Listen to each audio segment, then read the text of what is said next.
Nithyanandam Paramashivoham Kevalam Jnanamurtim Dvandvatitam Gagana Sadrisham Tattvamasya Ekam Nityam Vimalamachalam Sarvadi Sakshi Bhutam Bhavatitam Trigunarahitam Sadgurum Tam Namami. Nithyanandam, we welcome all of you to another exciting day in this 21-day long life transformative journey, Paramashivoham level 2. Each day of Paramashivoham level 2 is packed with numerous powerful cognitions and power manifestation sessions directly with the blessings and under the guidance of the Supreme Pontiff of Hinduism, Bhagwan Nithyananda Paramashivam, with whose grace KAILASA, the first Hindu nation, is providing this free program, this free service to all the people out there who want to manifest their life as they want and solve all their problems, be it related to health, wealth, relationships, achieve success in life, whatever it may be, to have peace.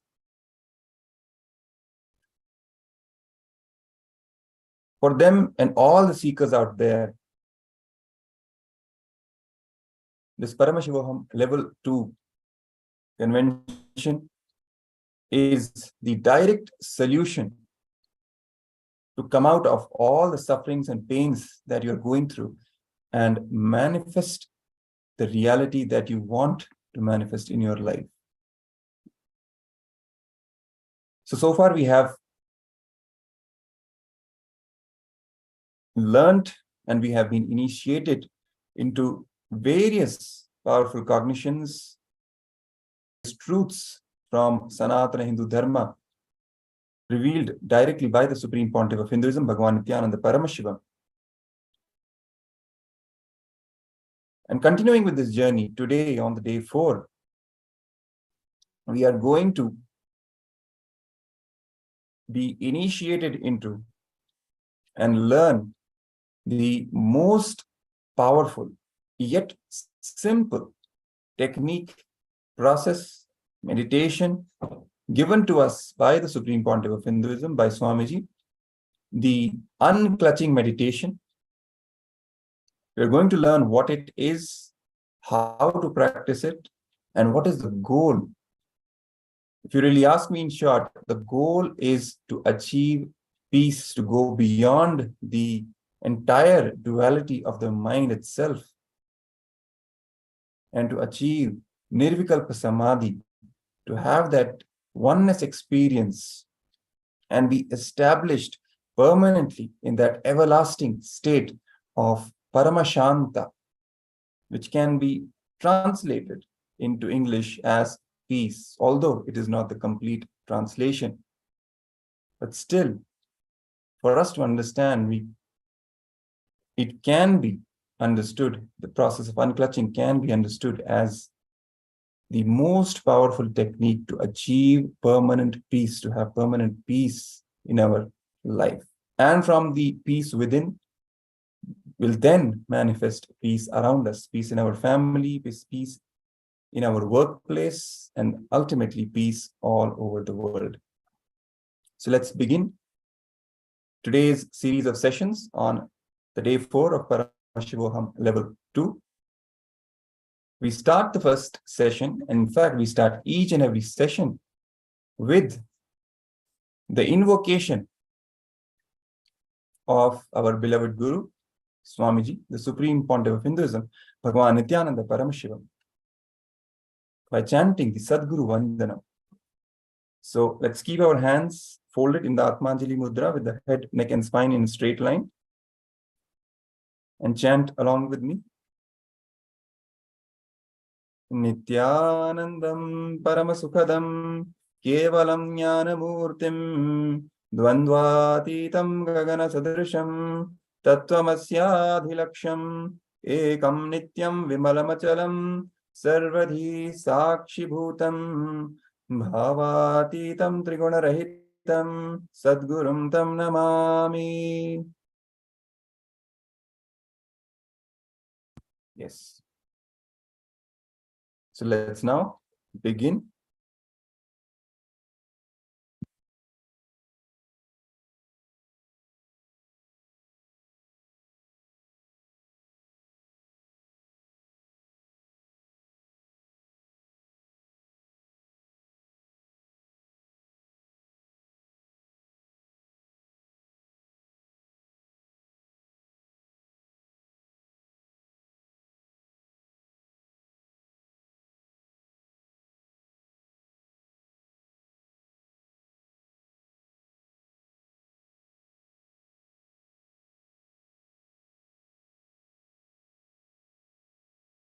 So this session is going to be the introduction to unclutching.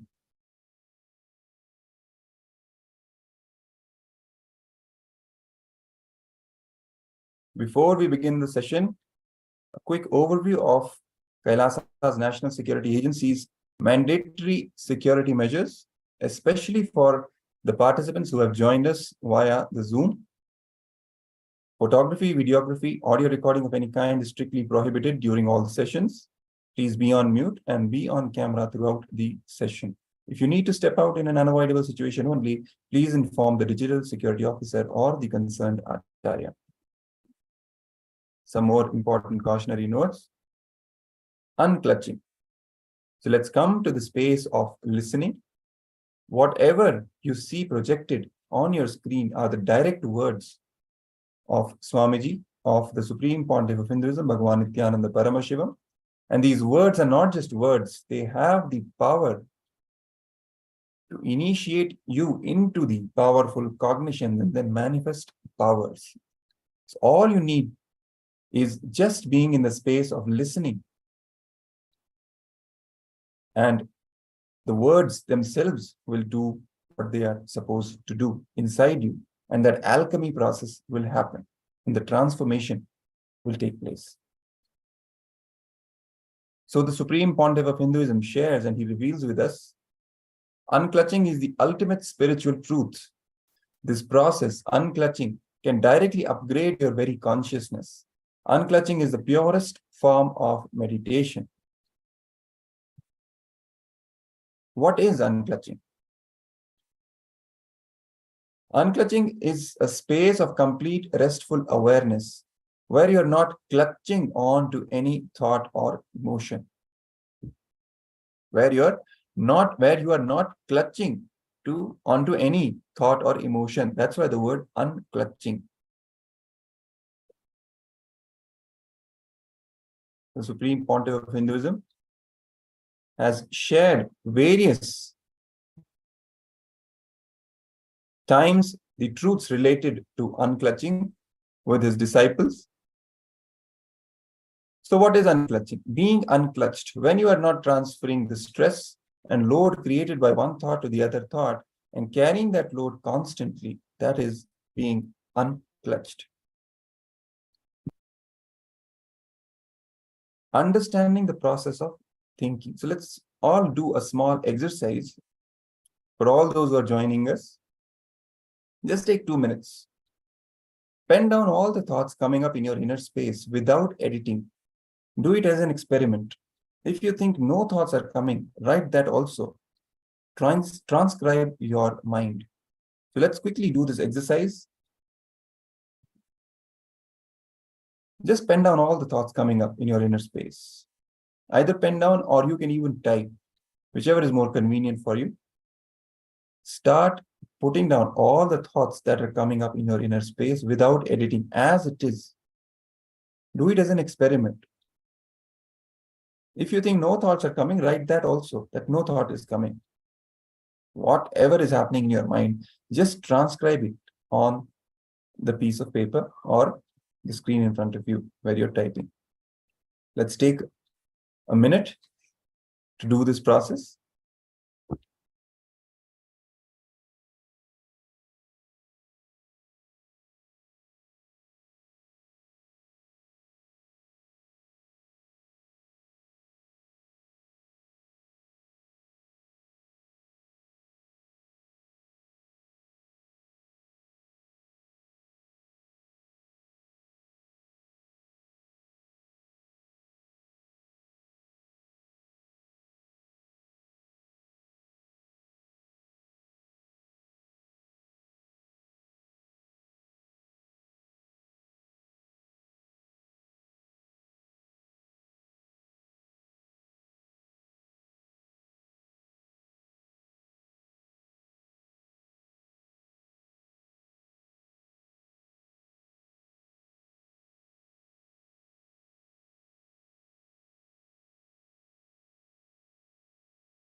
Yes.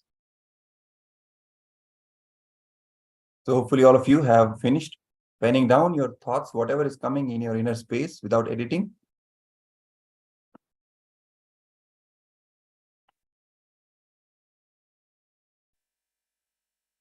Now take a minute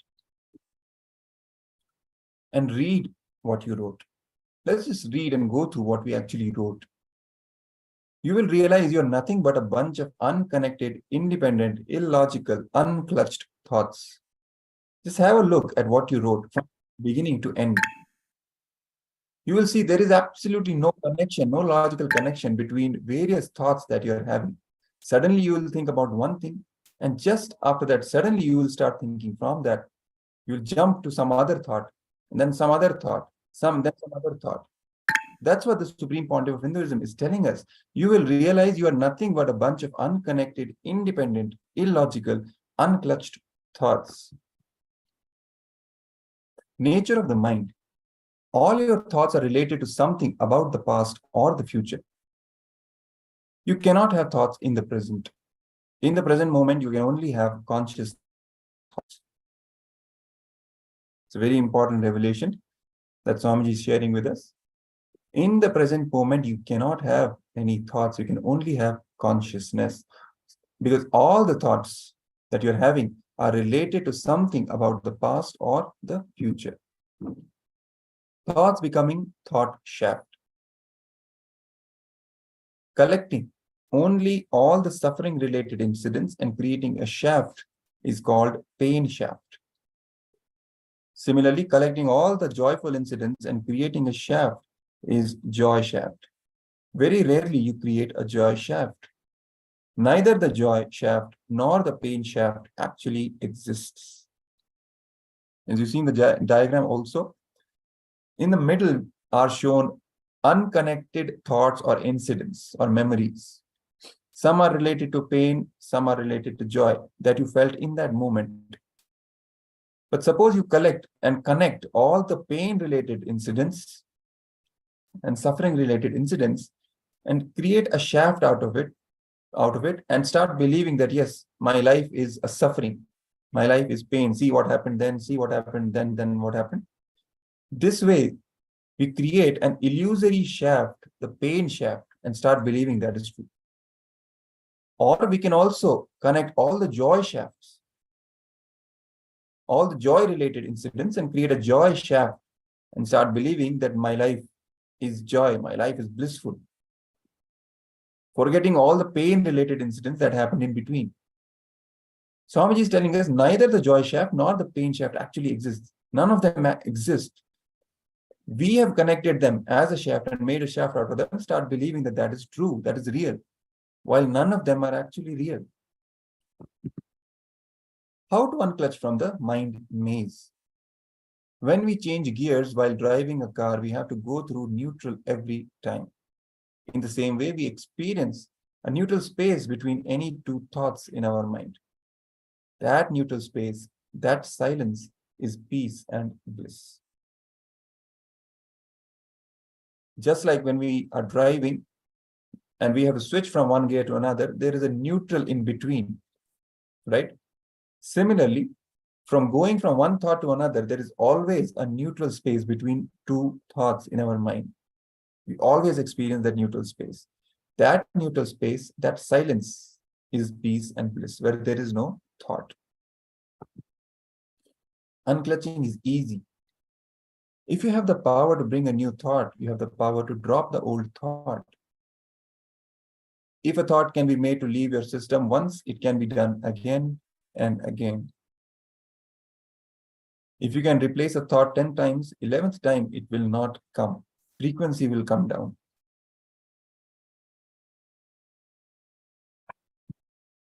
You are not aware, but constantly you believe you are aware. Every single moment which passes in your life without your presence is suffering.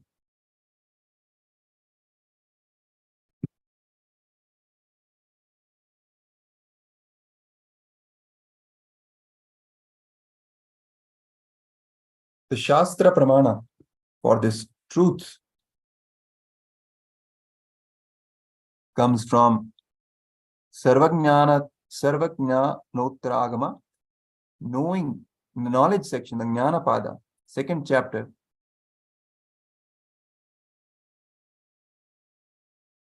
Nirasya Vishayasanga Manovritti Vihayacha Yada Yat Yut Yada Yat Yun Mani Bhavam Tada Tat Param Sukham, which translates to, within the refined seeker who has set aside all sorts of associated thoughts related to worldly pleasures and objects, and who has transcended the fluctuations and modifications sustained by the mind, a significant state known as Unmani Bhava gets unfolded. When such a significant state, Unmani Bhava, dawns in him, there occurs supreme and ineffable bliss to him. Unmani Bhava is a particular transcendental plane of consciousness of the Brahmarandra. This is the Shastra Pramana, the scriptural evidence of the truth shared by Swamiji, the Supreme Pontiff of Hinduism, about unclutching and the nature of our mind, the nature of our thoughts. The Apta Pramana, the evidence from the revelations from great rishis and incarnations. In this case, the Apta Pramana goes as Viparyayo Mithya Jnana Matadrupa Pratishtham, comes from Patanjali Yoga Sutra, Samadhi Pada, verse 8. Translation: interpreting based on past conditioning leads to misconception or wrong understanding. Atma Pramana, from the life and experience of the Supreme Pontiff of Hinduism himself, he shares, I ran and stretched my hand to touch Sri Arunagiri Yogishwara. Since his form was so big, my hand fell on his body. He also stretched his hand. The moment my hand touched his hand, exactly at that moment I experienced, I saw clearly, he is me, I am him. It was just pure oneness, pure oneness. That unclutching had happened exactly at that moment. After that, I neither missed him nor I saw him separately. That is the exact moment the unclutching, the pure Advaita happened experientially. This is the Supreme Pontiff of Hinduism sharing with us his powerful unclutching experience that he himself had, he himself experienced with Arunagiri Yogishwara, his Guru Paramashivoham himself, who came down and initiated him into the powerful science of Paramadvaita, and how he himself experienced unclutching, how it happened, his own personal experience of this state of unclutching. Bhagavan describes his experience of oneness with Arunagiri Yogishwara, where he woke up to his true identity. The unclutching the unclutching given as an initiation manifested as pure Advaita experientially in Bhagavan. Your opinion about life as pain shaft or joy shaft will stay only as long as you are unconscious, not when you are aware. When you unclutch, the first thing that will happen to us will be an inner healing effect, a deep silence and peace in us. Fortunately, you can have only one thought at a time. A simple thought to have a cup of coffee can replace powerful fear of death. It's very fortunate that we can have only one thought at a time.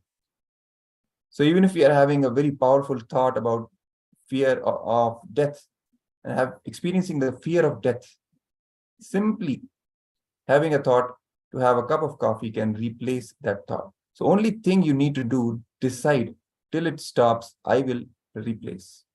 Keep replacing the thoughts. keep and decide till it stops. I will keep replacing. And as the Supreme Pontiff of Hinduism said earlier, once you do it 10 times, 11th time it will not come. The frequency will reduce.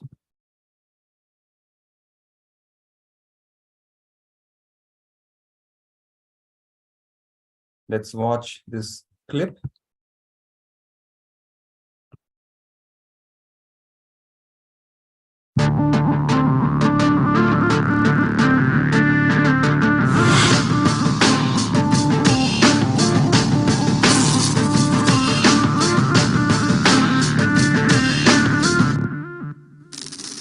The brain is the organ which controls our whole physical being. Once our brain has been imbalanced, it will then transmit that imbalance throughout the whole body. Thought forms are pure energy that have the ability to influence people and everyday events in life. According to science, our brains generate an electromagnetic field which may be measured by such instruments as an encephalograph. This electromagnetic field is generated by the brain every time we think, and as our mind is never still, we may be compared to perpetual power generators. Fear produces nervous disorders. Anger produces headaches and violence. Confused thoughts produce congestion and ill health. Depression causes cancer, tumors, mental diseases, and lowering of the immune system, causing death through own willpower. Our thoughts generate intricate energy patterns which can be detected by sensitive equipment and seen by clairvoyant individuals. These energy patterns are known as thought forms. Surprisingly, thought forms are shaped by the thoughts themselves. Each of us creates hundreds of thought forms every hour and release them into the environment. Although we cannot see them, the thought forms have as real an existence as any other form of energy. Most people can sense others' thought forms, and a continuous energetic exchange happens between people about which we are usually unaware. This also explains why we sometimes take a sudden liking or dislike to a certain person directly on meeting them. We just catch their vibes. Unclutching is a guide for equanimity and enlightenment. Thoughts are like bubbles in a fish tank. Just as bubbles in a fish tank rise from the bottom, our thoughts also rise in the same manner. When one bubble comes and reaches the surface of the water, the next bubble starts and the third bubble starts. Because the bubbles are rising at high speed, they look like a continuous stream. But our mind is not a continuous stream. There is always a gap between two thoughts. Like the bubbles, we also experience a neutral space between two thoughts. This neutral space between two thoughts is our original state, the pure silence. It is a state of pure consciousness, the state of God.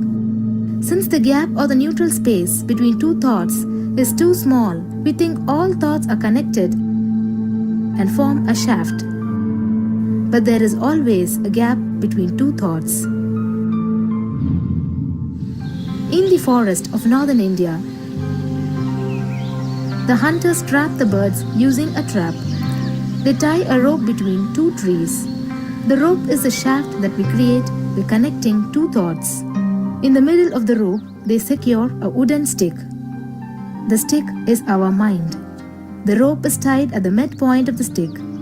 When a bird comes and sits on the stick, the bird's own weight turns the whole stick upside down. It turns topsy-turvy. The moment it turns upside down and loses its sense of balance, it feels totally shaken and tightens its grip on the stick. It simply holds onto the stick as if its life depends on it. Similarly, we connect thoughts and form a shaft out of it and live in the fear that if we drop our mind, we might be lost. We might lose our identity. Because it is hanging upside down, it thinks, if I unclutch from this stick, I will fall and die. Is similar to the fear that if we start trusting that we are unconnected, unclutched, independent, and illogical thoughts, we might be lost. If the bird lets go and relaxes, it may flutter to balance for a moment or two. When it leaves the stick, maybe for a few seconds it will fall, but then it will adjust itself and start flying. In the same way, we hold on to whatever we think is our identity and security, our education, our mind, our life, our relationships, or our bank balance. Ultimately comes to remove the stick, that is, our identity. Just like the bird, we don't realize that if we drop our mind, at that moment we can become a Paramahamsa. That very moment we can be liberated.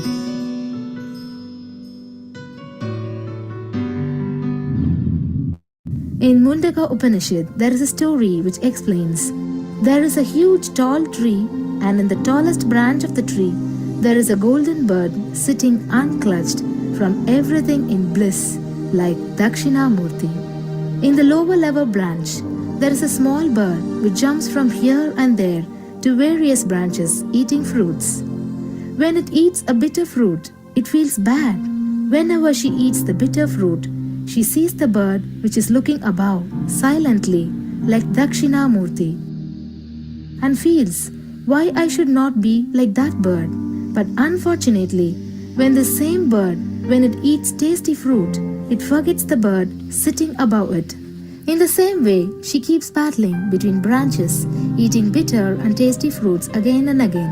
One day, as a small bird flies up higher, and as it reaches near the golden bird, it realized that he and she are the same. There is no difference between them both and realizes her original state.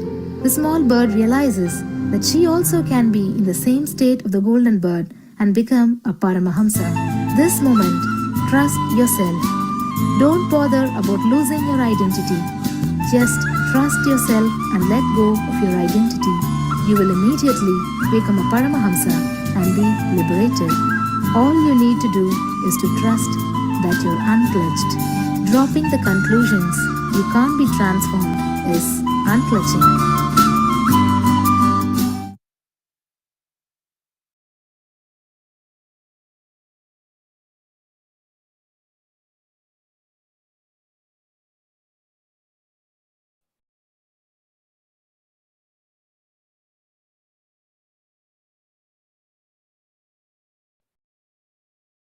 Yes. So the gift for the session for all the participants from the Supreme Pontiff of Hinduism, 108 cognitions of unclutching. You can access this very powerful resource.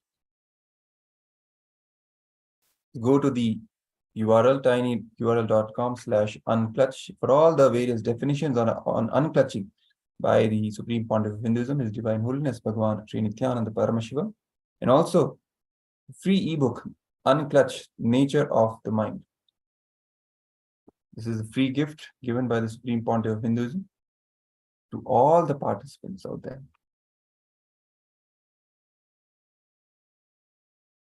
Now the Vakyartha Sadas and sharing round after this first intense session. When you are not transferring the stress and load created by one thought to the other thought and carrying that load constantly,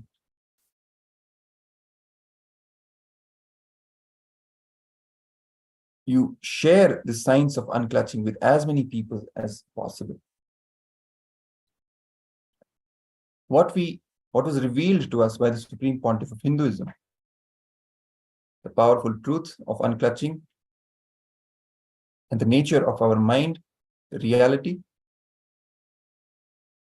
of the illusory pain shaft or joy shaft that we create and then connect the unconnected thoughts and start believing that they are actually real. All these clicks that we had in this session, you can share, you can internalize with yourself, share it with others, discuss, and then also share and enrich others on the social media with these truths. Remember to use the mandatory hashtags, #Paramashivoham, #Nithyananda, #KAILASA, whenever you're posting on social media and sharing the truths and power manifestation experiences with others.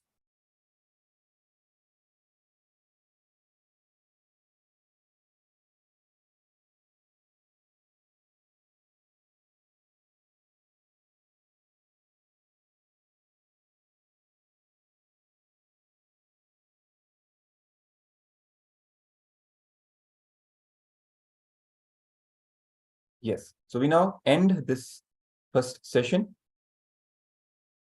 with the Purna Mantra. Let's put our hands again, folded in the Atmanjali Mudra, and chant the Purna Mantra along with me. Om Purnamadav Purnamidam Purnat Purnamudachyate Purnasya Purnamadaya Purnamevavashishyate. Om Shanti Shanti Shanti. Hari Om Tat Sat. Sarvam Bhagavad Shri Nithyananda Paramashiva Padukarpanamastu. Om Nithyanandam. Yes.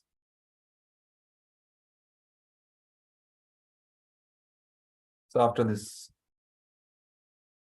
beautiful session and revelation from the Supreme Pontiff of Hinduism on unclutching, the science of unclutching, revealing to us the nature of our mind and thoughts and how to unclutch from it, let's now move to the next session of the actual initiation into unclutching by the Supreme Pontiff of Hinduism. With this initiation, the science of unclutching will be actually bolted in our muscle memory and biomemory, and we will simply start manifesting this unclutching experience in us, in our deep being, in our consciousness.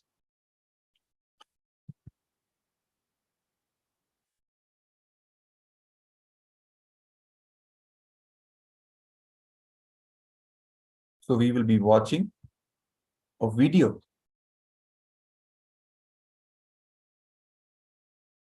for this unclutching initiation, when the Supreme Pontiff of Hinduism narrates his experience with his Guru, Arunagiri Yogeshwara, Paramashiva himself. You're all requested to be in the state of listening, be alert, and imbibe this entire story, this narration from the Supreme Pontiff of Hinduism himself. And simply listening to him narrating the story of his own experience with his Guru, with Arunagiri Yogeshwara, will act as an initiation of unclutching for you.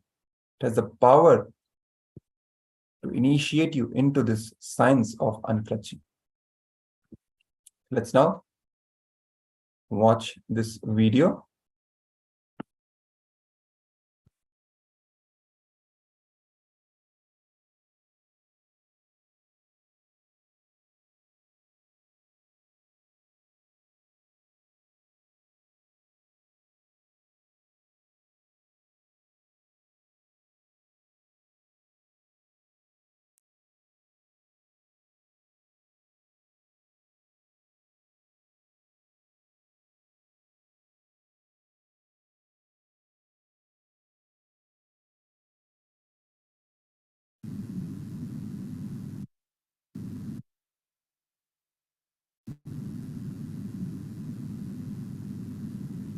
You all have reached enough level of completion to mirror exact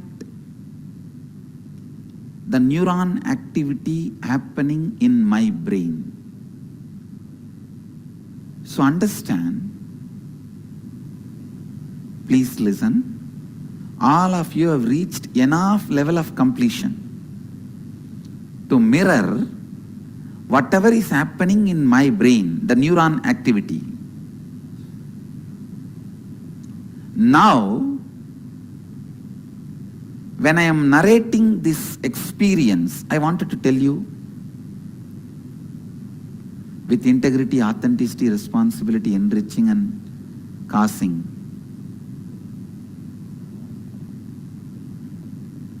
I'll tell you the exact truth.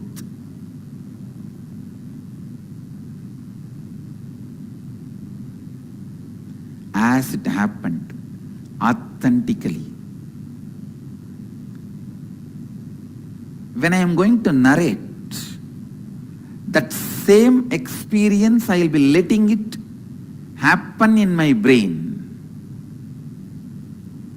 I'll be letting that same experience, that same neuron activity happen in my brain. So just sit and listen from the space of feeling connection. You will see the same neuron activity just mirroring in your brain.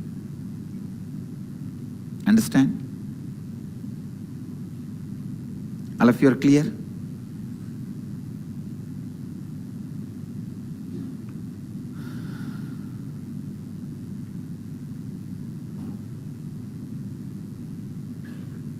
Please listen.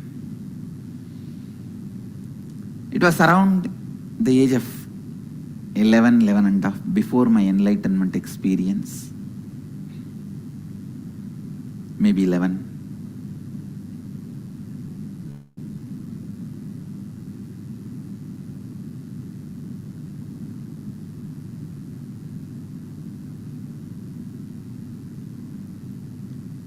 One day, as usual, I was going around the temple.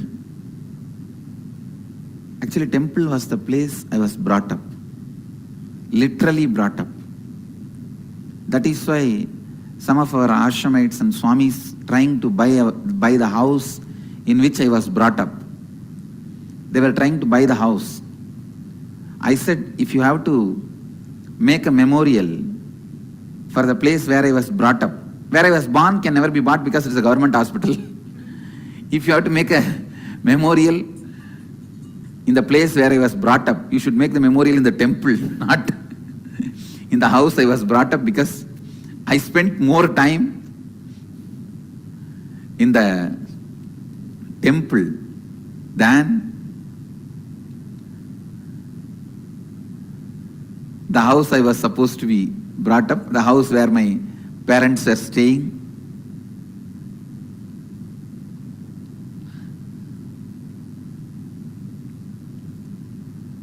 The moment I remember the temple, the joy experience,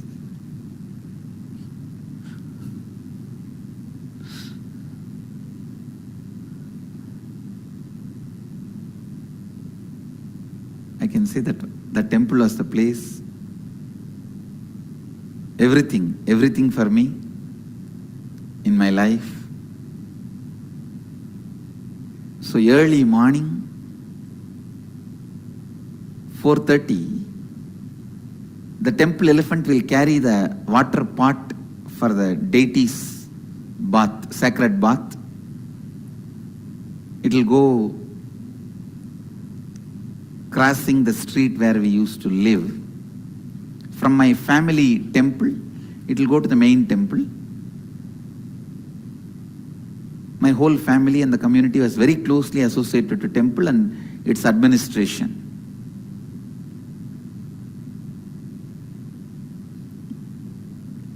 So from my family temple, that water pot will go every morning on the elephant. They will be beating the drums and all that. The moment I hear that sound, actually I would have woken up much earlier, but the moment I hear that sound, I'll be joining the team and going and opening the temple. And the night, when the deity is put to bed, only then I'll come, and then after that I have 2-3 other appointments, going and seeing Ram Surat Kumar, spending little time with him in the cremation ground. He used to live in the cremation ground for quite a long time. Then he moved near the temple on small house. Wherever he is, I'll go and sit with him and spend time with him. And then late night, I'll come back to the house. So one day,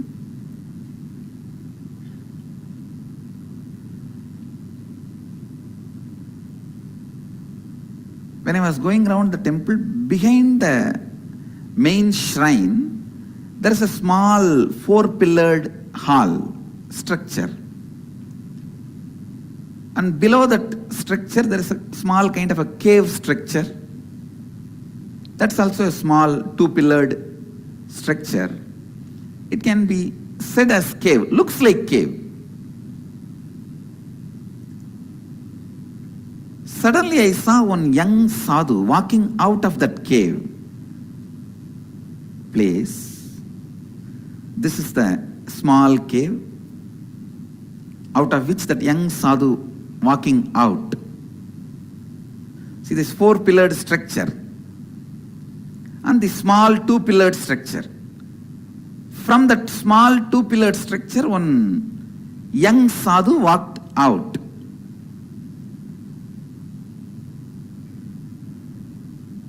I used to think it was a cave because of the darkness inside. Young sadhu walked out. If I have to describe his beauty and grace, young, well built, long hair with the sacred ash on the face and kumkum and rudraksha, only one dhoti in the hip and only one towel on the shoulder, bare chest, whole body was literally shining. Shining means really shining.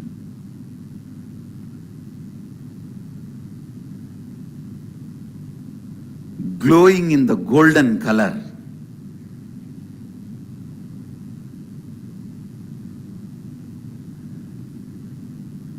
Maybe I can equate this photograph. I can't say exactly like this photograph because in this photograph they painted him more bluish. When I saw him, it was not bluish. It was more a golden color. And there was no snake around his neck or a moon around his neck. Just a very normal human form. But an extraordinary grace. The towel was only up to the lower knee level, not the whole dhoti, lower knee level, and one towel on the, you can't call that as a full dhoti. Little smaller than dhoti, and one towel on the shoulder, rudraksha. Rudraksha in the hands also. Shining. Hair was left free, but it was so beautiful, you can feel it is almost like a Dakshinamurti's jata. It was standing on its own beautifully. Long hair.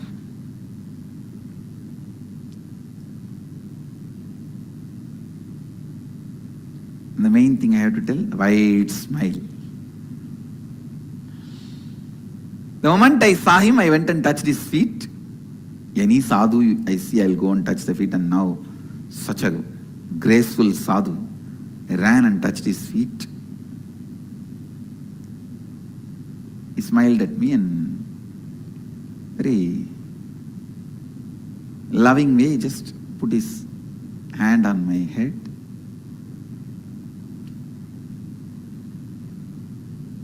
First sight itself, I experienced that deep feeling connection.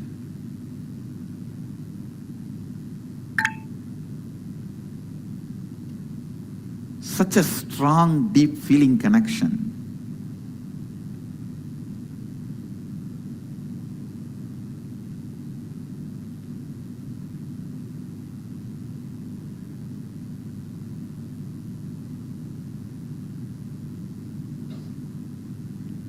As usual, I have regular questions for any sadhus I see.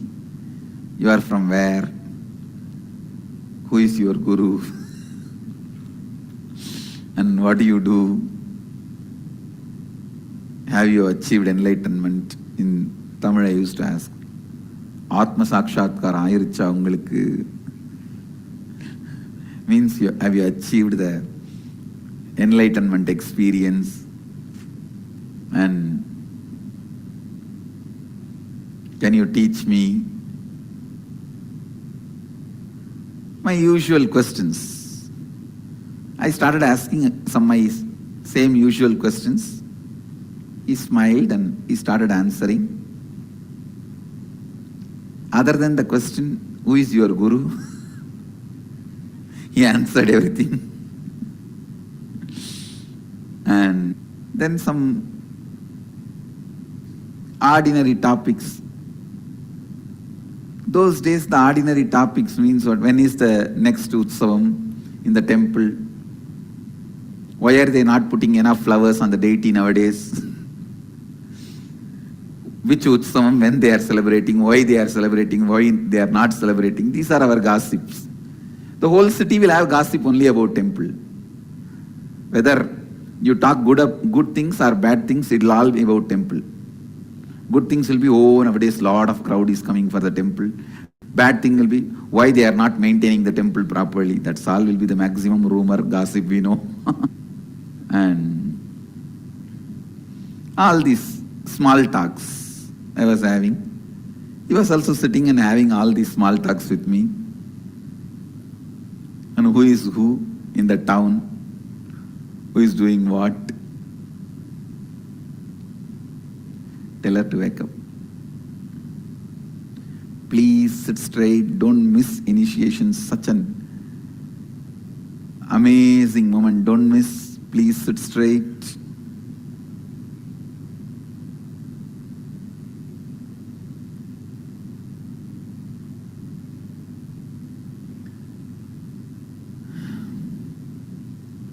So he was having all small talks with me. I was also having small talks. I still remember, I even spoke about one temple priest having an affair with a temple dancer girl. No. He sat, he spoke even about those things to me. I still remember. He was telling, do you see this big street Brahmin continuously going to that 4th street? Why is he all the time going there to her house? I said, yes, yes. And he goes there and directly comes to temple also. Doesn't even go to house and takes bath. We were having all these small talks. I still remember in Tamil he was telling, Patya, and the Perither Gurukal, Ottavadathirku Varavaram poittu varar Patya. So, all these small talks are also we were having. I don't know how, the day one itself we became so intimate, so close. It's not that he spoke only about Vedanta, enlightenment, the techniques to achieve enlightenment and science of enlightenment, Advaita. He even spoke who is going with whom, who is doing what.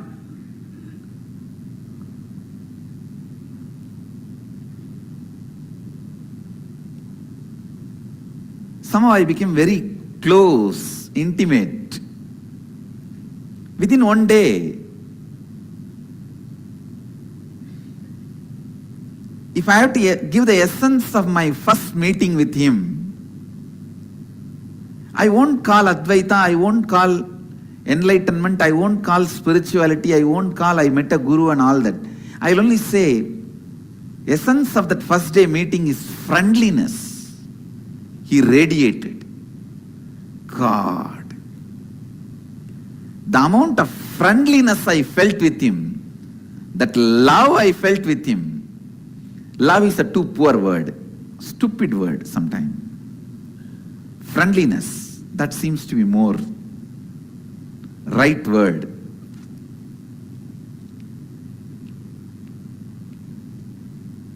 Friendliness to the extreme, to the extent, even when I am sitting next to him, I feel like I'll put one of my finger on him, on his body. on his leg or on his hand, I'll just put one of my finger on him. Just want to be touching him.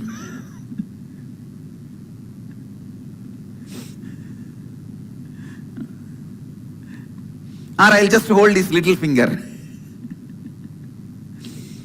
And sitting and talking. One thing I wanted this to be on record. I don't want to say only I saw him, because when I was sitting and talking, the watchmen who walk in that area, or one or two people who come there to fetch water from the temple tank, they all did not look at me very weird. See, if I was sitting and talking alone, they would have looked at me very weird. They did not look at me very weird. The way they looked at me, I am sure he was seen even by them, not just by me.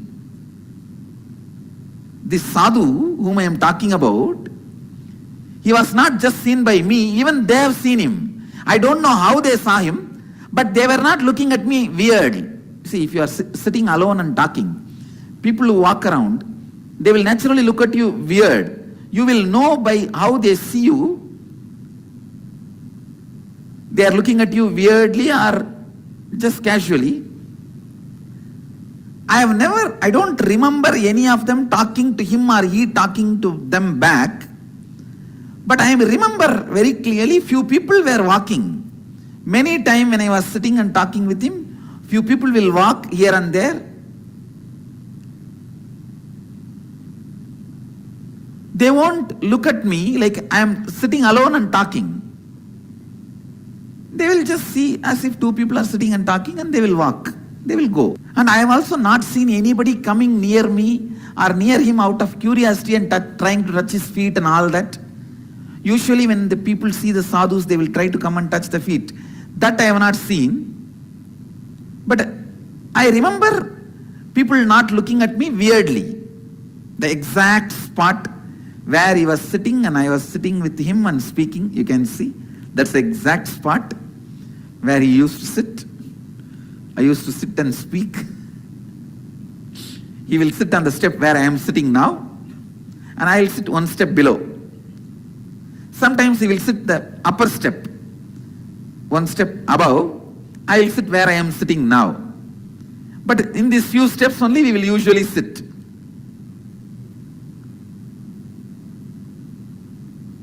And those days that grill gate was not there. The gate was, I think, different, maybe wood. I don't know. I don't remember now. But I don't think it was a grill gate. Anyhow, this is where we used to sit.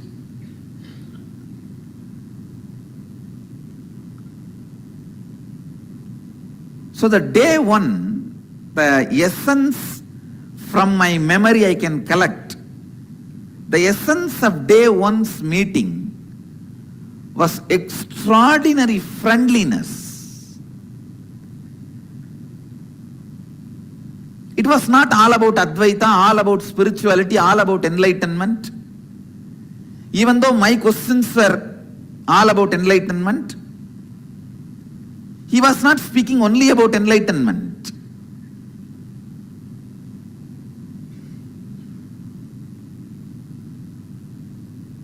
He was making jokes, comments,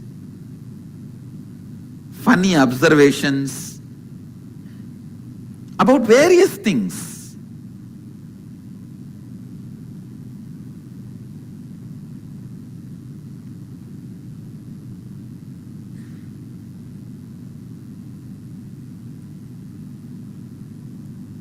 I'm not able to remember that every statement by statement, sentence by sentence. But one thing I can recollect is that extraordinary friendliness he radiated. And the space he gave me.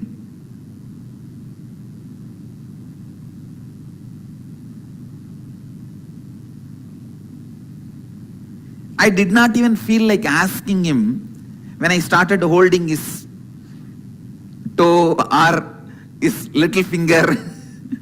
I slowly put my hand on his toe and see how he responds. And I've never seen him resisting, so I'll just hold his toe. I used to think the more you are touching his body, more energy will pass. Like electricity connection. That's a belief I had, and he was so friendly. Not only he did not resist, he entertained. That's the exact word I should say, he entertained.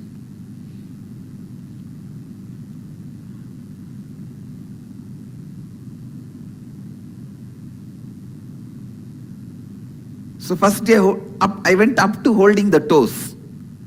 I did not want to irritate him also. And sitting holding his toes. I think I was sitting his right side. So I was holding his left toe. He was sitting folded legs. I was holding his left toe.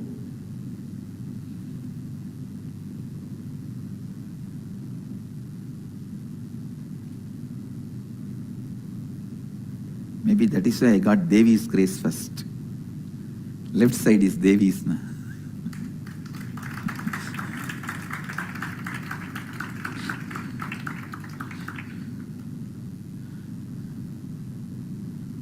But the amount of hair he had, still I am wondering.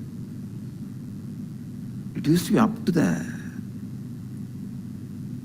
thighs, his thighs. That long, thick.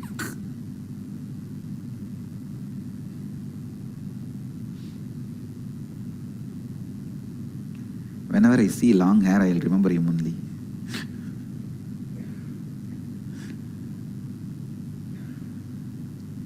Anyhow, it became late night.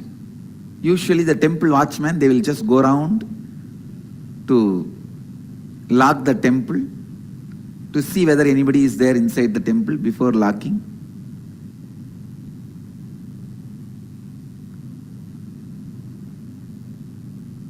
Those days, I was very close to the watchmen, so they will say,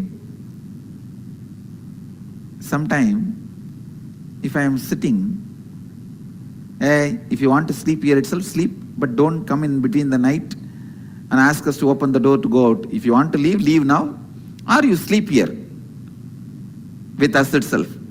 But don't ask us in the middle of the night, you want to go to the house, open the door. What do you want to do? They'll give me the option. Sometime I'll go out and sometime I'll sleep there itself. Usually I'll go out because early morning to take bath, again I have to go to the house only.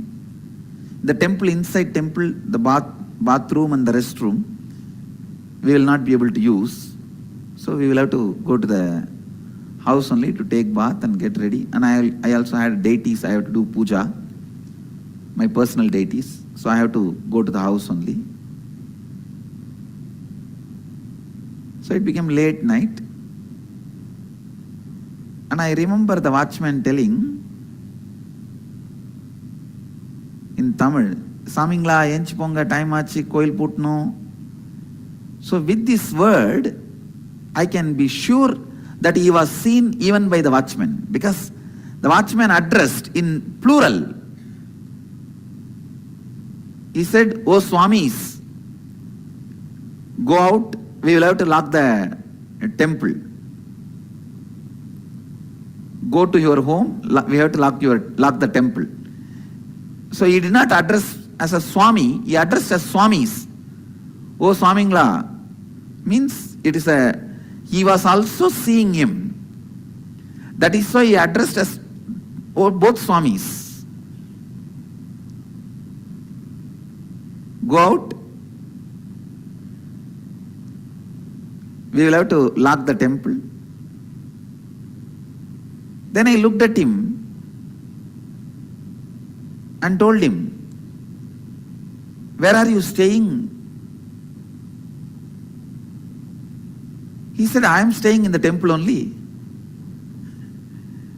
But actually, some of the sadhus were staying in the temple at that time. They were all having their own small caves. I thought he's also staying here in one cave. I said, okay, then I'm going to the... He said, all right, go to the house and take bath and sleep and do your puja and come back tomorrow. I told him, if I come back tomorrow, can I see you? He said, yes, anytime come here and call my name, I'll come out. I'm here only. And he showed the cave. I was thinking that as a cave at that time. So I went to the house. I tell you, just visualize when you fall in love first time and you are waiting to meet the person again next day morning, how the clock will not move. That is exactly I was feeling. I was sitting, every 10 minutes I'll see the clock.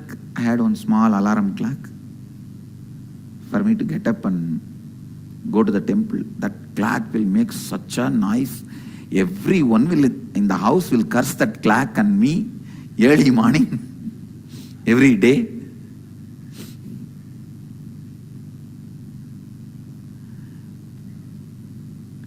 So I'll wake up and see the clock. It's only 12 o'clock. I'll lie down, sleep. Again, when I wake up and see the clock, it's only 12:10.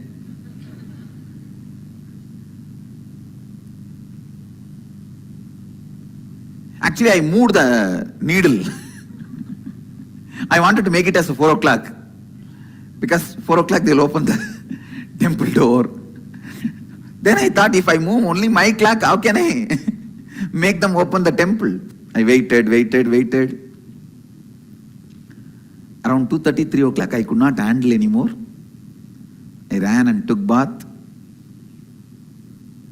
did all my puja. 4 o'clock, I came and stood in the street for the elephant to come to the temple. An elephant came as usual. It came around 4, 5. But that 5 minutes I cannot tolerate. I can't handle. What happened to the elephant fellows? Nowadays they are not following the tradition properly. I cursed his father, his grandfather, his great-grandfather, his whole Vamsa. These fellows don't do anything properly nowadays. Finally, that elephant and all the team came. Only that day I was feeling this elephant is walking very slow.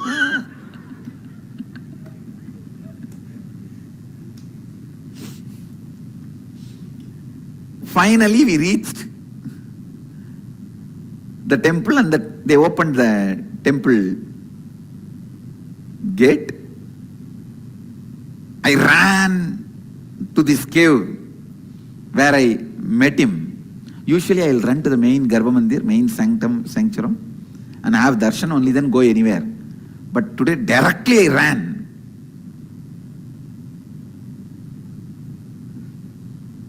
I called him Swami, Swami. Immediately he came out again.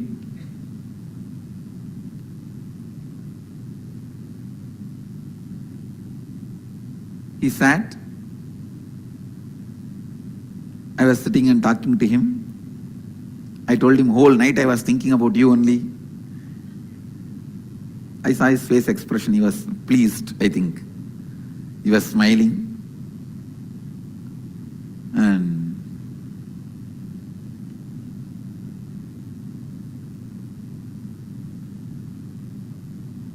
I saw him, that time itself he was dressed as usual, means one dhoti,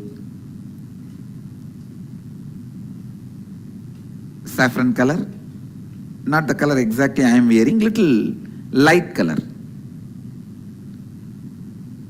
which we used to have earlier, that light color, and one towel on the shoulder. He was already ready with all his vibhudi and kumkum and rudraksha. I asked him, you finished your puja? That's the usual question. He smiled and he did not answer. Many of the questions you will just smile in a very mystical way or mischievous way. You can say both, blunder of mystical and mischievous.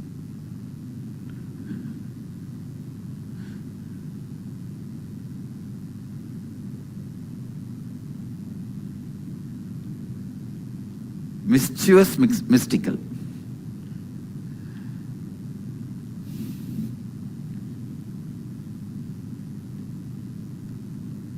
So again, second day also I sat with him and we were speaking so many things. I remember whole day passed,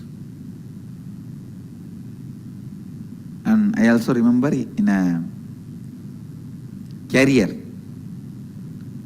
a single carrier vessel, in Tamil they called Tukuvali. In that vessel he brought food and gave me the temple prasadam. It was a copper vessel, I still remember, with a cover. I ate. He also ate with me.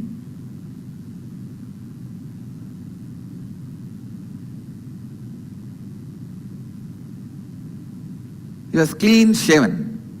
Only hair in the head, long hair, but no moustache or beard. Clean shaven.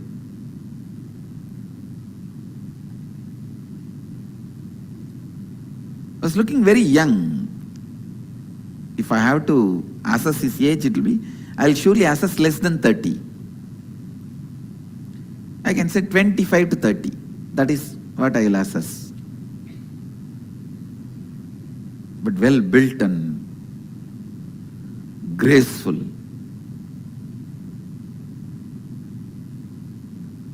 A tall figure. Very graceful, must be 6 feet tall and very graceful, well built.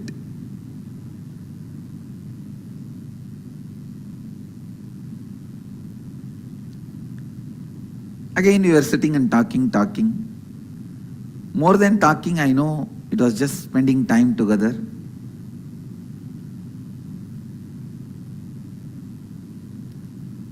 Today I got little courage, so I started holding his little finger.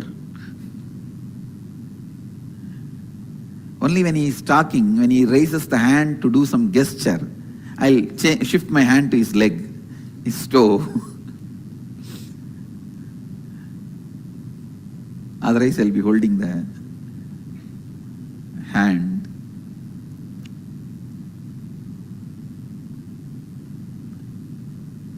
It went on for many days, weeks. In 10-15 days, I can say, he became almost just breath of my life. My day is like whole day I'll be with him, whole night I'll be waiting for him, that's all. How many of you wait to come for the morning satsang to see me? Then all of you can understand what I am saying. You just wait for the next morning to happen, to rush and see him.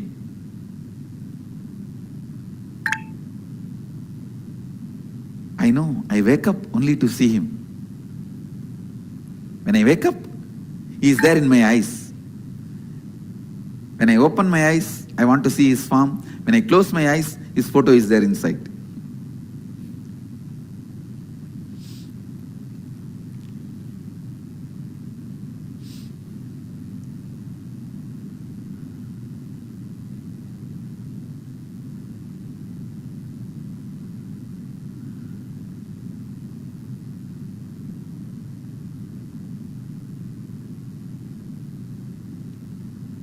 If I have to describe my relationship or what was happening at that time with him,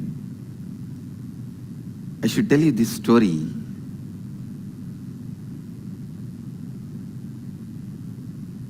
There's a beautiful example in Upanishad. Upanishad is the source book of Hinduism, just like Bible for Christianity, Quran for Islam. Vedas are the source book of Vedic Hindu tradition. And Upanishads are the main chapters of the Vedas based on which our life is running. Upanishads are more like instructions and truths about life. So in one Upanishad there is a beautiful story. In a tree, huge tree, there was a small bird which used to jump from branch to branch. Sometime it will eat sweet fruit in the tree and jump. Some other branches will have a bitter fruit. When it eats the bitter fruit, understand it's a very beautiful simile or an example with an amazing truth.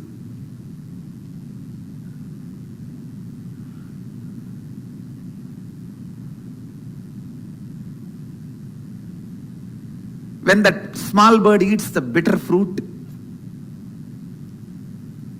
it will feel pain. On that same tree, on the top of the tree, there was a big bird sitting, golden color, shining. That big bird neither eats bitter fruit nor eats the sweet fruit. It just sits in the peace and silence, completion. It's radiating its glory. This small bird, which is running between these lower level branches, sometime when it eats the sweet fruit, it feels joyful, and bitter fruit, it feels bad. When it feels bad, it look up and see the big bird and think, see that bird, so beautiful, he's so graceful, he doesn't have any pain, any suffering. Why not me also become like that? So it will think, yes, let me go near that bird and become like that bird. It will start jumping towards that bird. But when it is going towards that bird, suddenly on the way, it will eat some fruit which is very sweet. The moment it eats the sweet fruit, it will forget that big bird and it will start eating more fruit till it lands on the bitter fruit again. The moment it eats the bitter fruit again, it will look up and say, I should become like that bird. And then again it will start going towards that big bird. This small bird is spending all his life like this, jumping here, there, suddenly looking up when it eats the bitter fruit. But when it eats the sweet fruit, forgetting the big bird, forgetting everything, just eating the sweet fruits. Finally one day, by jumping like this small bird has somehow reached very near the big bird. And one fruit which that small bird ate was so bitter, it decided not to look this side and that side, it just locked its mouth and straight went near that big bird.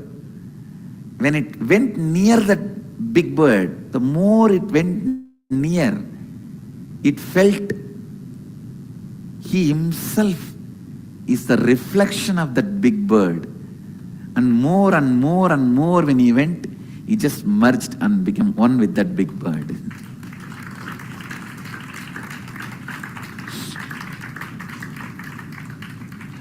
I don't even need to explain the concept behind the story, I think now.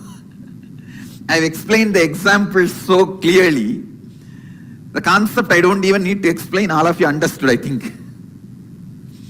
But I'll try to give a few more words for you to understand the concept. Big bird is the cosmic enlightened being. Paramatma, small bird is you, the individual soul. The bitter fruit is the incompletions and pains and sufferings. Sweet fruit is the once in a while small joys, completions you experience. When you experience little sweet things in the life, kind of a fulfillment, you forget about Paramatma. But when you get into the bitter fruit, you immediately remember and look up. And here, there, jumping. Somehow, when you really eat the bitterest fruit, and you decide after that you will never open the mouth again, means you will never allow any more incompletions, and straight look up and move near him, you will understand first you will understand you are his extension. Next you will understand you are just his shadow.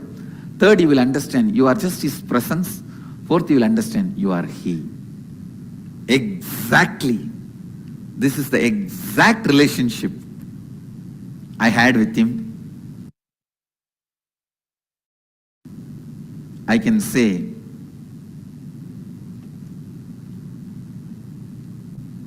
he was my everything. Everything. One day in course of conversation, I was telling him the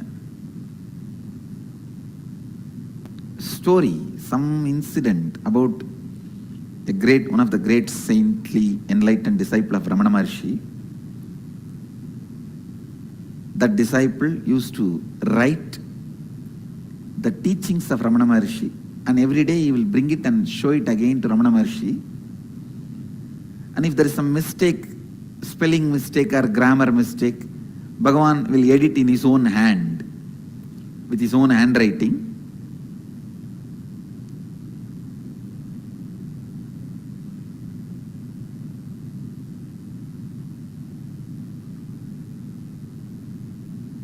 So, that sadhu,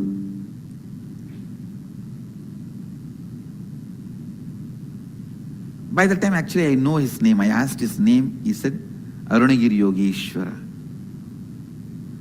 I know his name by then.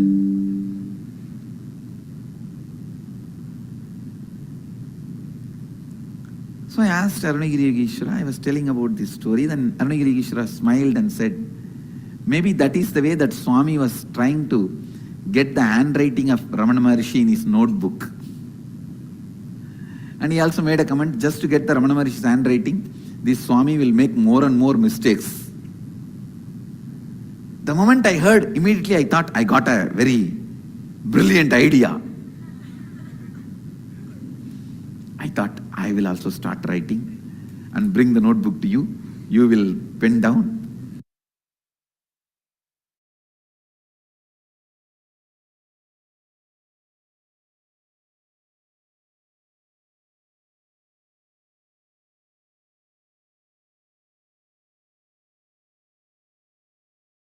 Grammar mistake, Bhagavan will edit in his own hand, with his own handwriting.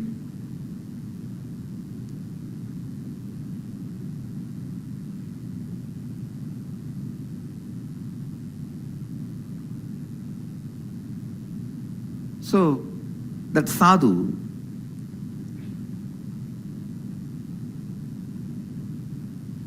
by the time actually I know his name, I asked his name, he said, Arunagiri Yogeshwara.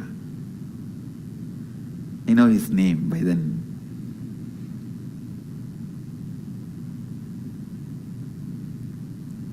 So I asked Arunagiri Yogeshwara, I was telling about this story, then Arunagiri Yogeshwara smiled and said, maybe that is the way that Swami was trying to get the handwriting of Ramana Maharshi in his notebook.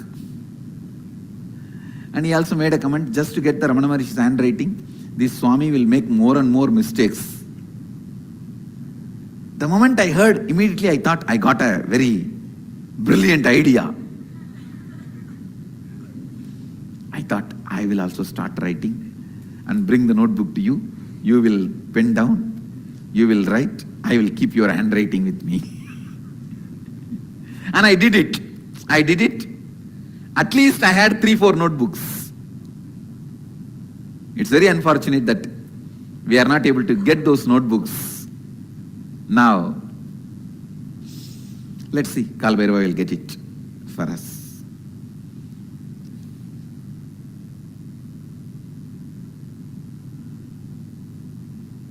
2-3 notebooks and 1 or 2 diaries where I'll try to pen down in the night whatever I could remember we spoke, and then purposely make mistakes in writing and bring it to him next day. He will also read and smile, and purposely he knows I have done mistake purposely and he will write few lines, few words on it, and he will do editing, means like a crossing or adding. And I very clearly remember he has signed even once, Arunagiri Yogi Ishwara.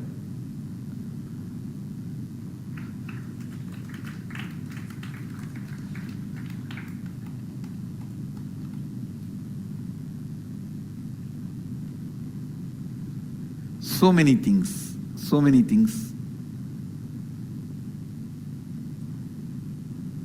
We used to speak.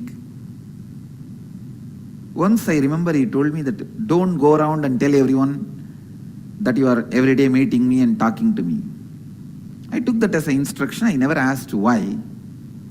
That was one good thing I had. If I accept somebody as my guru, that's all. I will simply surrender. No question of why, what and all that. Before accepting, I will ask all the questions. The moment I accept, after that, no questions asked. That was my lifestyle.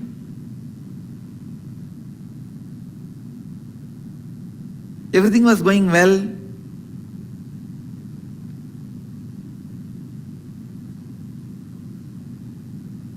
I remember him talking to me about various subjects. Patanjali Yoga Sutra, Vijnana Tantra, Upanishads. I even remember taking 4 Upanishad book to him, which was given to me by Isaki Swamigal. Tamil translation of the 4 Upanishads. And where he opened and read out some lines and explained some lines to me.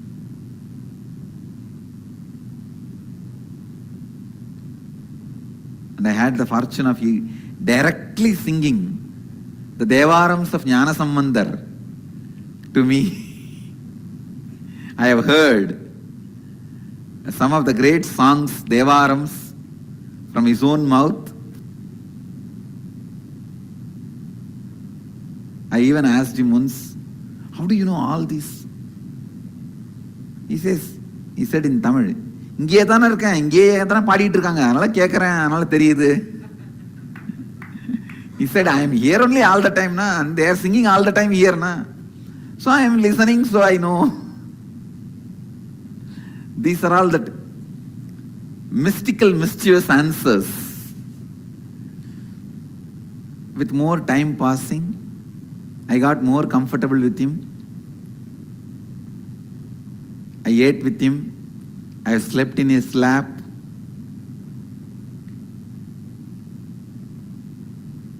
Sometime he will sit, I will lean on him and stretch my leg.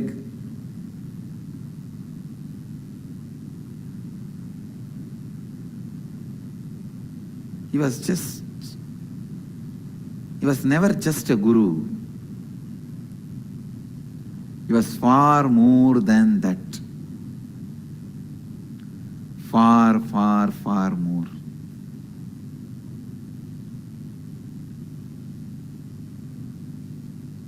He was much more than any fantasy you guys can have about Guru.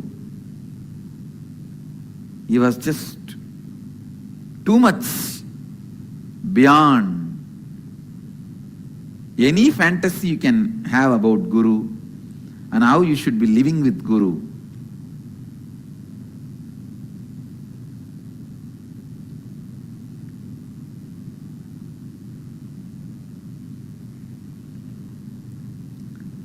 Whatever fantasy you guys may be having, how you should be living with Guru, I have lived 1,000 times more and beyond with him.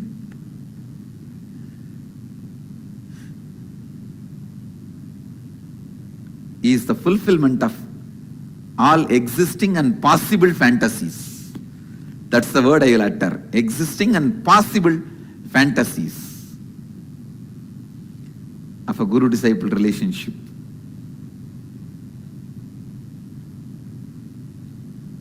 I have seen him materializing. I have seen him flying. I have seen him perform all types of miracles. I have seen him teaching me all these siddhis. While he teaches, he will perform and show. I have seen him bringing the moon directly in front of me.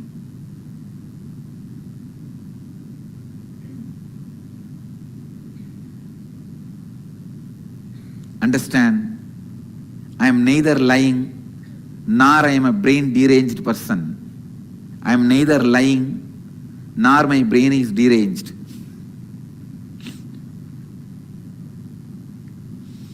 I am not telling you any stories. I am telling you the truth as it happened. I have heard about so many scriptures from him.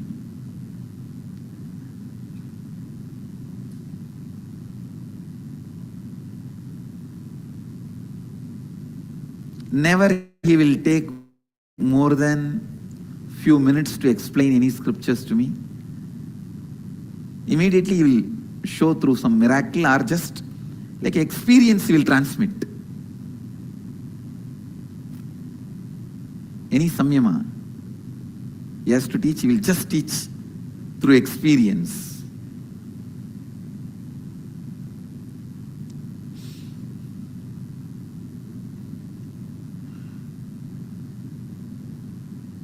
Whether the way he looks, sits, carries himself, or the words he utters, or the joy he radiates, he has to teach, he will just teach, or the friendliness he through radiates, experience.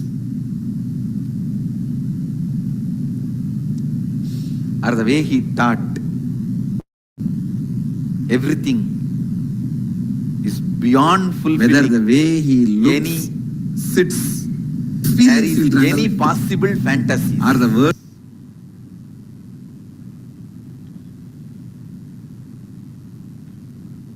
I have seen him making disappear the whole world other than both of us, or showing everything inside him. I have seen him showing Vishwarupa, that everything is he. So much he has transmitted to me. I don't know whether I will be able to transmit all that to humanity, at least put it in record. The time of next 126 years, I'm going to be using this body.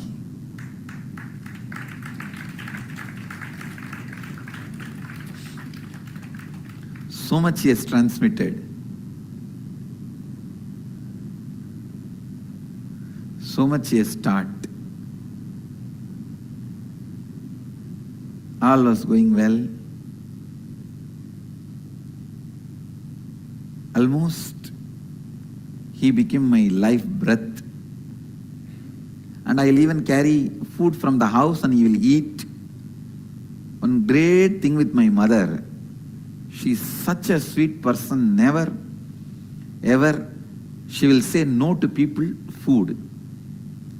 Any sadhu comes, any beggar comes, my mother's father is such a person, still outside his house they have two small tanks made out of stone, where they will pour water for the dogs, cows, which walk in the street for them to drink. Still they have the tradition. Even if the food is remaining, they will mix it with the water and keep it for the cow. Means not the own, their cows are pet dogs. For the stray dogs, for the stray cows, which goes around in the street.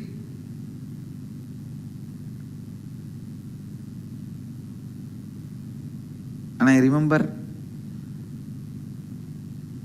my father's side grandmother also, she will also feed any stray dog. She will get them. Somehow she will become friends with them and feed them. If they have some skin disease, she will take them to the hospital. Whether it is a sadhus or pets or beggars, my house was always open. My mother was a typical village lady waiting to feed people. So whenever I wanted to take food for some sadhus, she will immediately pack and give. She will never have a second word. She will never grumble, grudge, nothing. She will immediately pack and give. She will only ask, Swami, what do you want? You want idli or you want rice? Idli means breakfast, rice means lunch and dinner, both. That's all. That is the only two menu.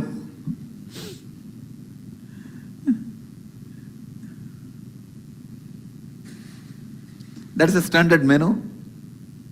In any middle class house in the village, this will be the standard menu. She will ask, what do you want? And whatever I say, she will pack and give. I have seen Arunagiri Ishwara eating with me.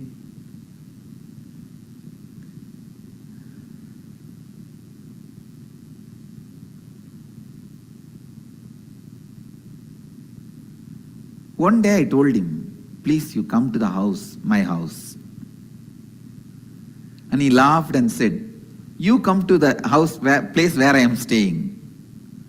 House where I am staying. The moment he said, I know, wow, it's such an opportunity. I said, come on, take me. You only never took me.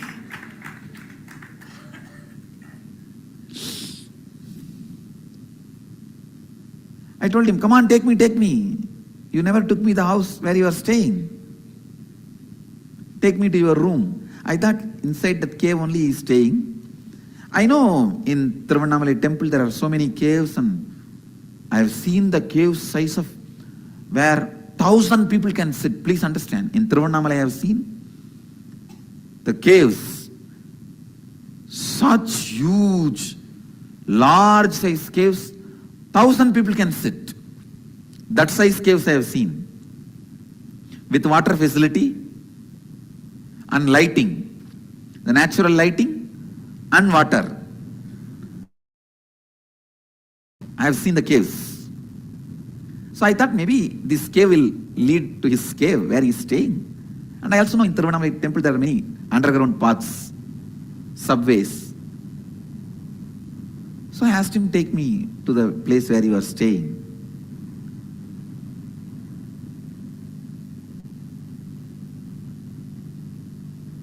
He said, come on, let's go. He entered into that cave by bending, and I remember he just held my hand and pressed. Please understand, now I wanted to put this on record. First time when he pressed the hand, I lost body consciousness. All these days I was with him, I never lost body consciousness. First time I lost body consciousness. So, from this moment, whatever I am describing, I do not know whether physically I was part of that scene or I was taken out of my body and this experience happened. I am not able to be clear. Because the moment he pressed my hand to pull me inside the cave along with him, I lost the body consciousness. And even the scenes I remember after this were not like this worldly. He just walked into a cave and I also walked with him, and suddenly the cave opened and we came out and I saw a huge banyan tree, little bigger than our Biddi banyan tree. It was Arunachala hill, that much I can very clearly say. And the huge banyan tree.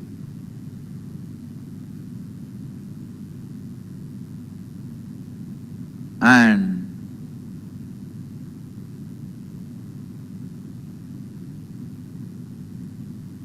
maybe some 20, 30 sadhus were sitting around the seat of the Guru. The seat of the Guru was empty. They were all sitting down, meditating. The moment he walked in, all of them got up and stood and did namaskar. The way they bowed down, I know he is the Guru of that area, means Guru of that group. He went and straight sat on the Guru's seat. The way he went and sat authoritatively, I know he is the Guru. And all of them are his disciples, very elderly sadhus with a long beard, just like you listen and see in the stories. How the Dakshinamurti used to be sitting under the banyan tree and all his old disciples used to sit. That's exactly the scene.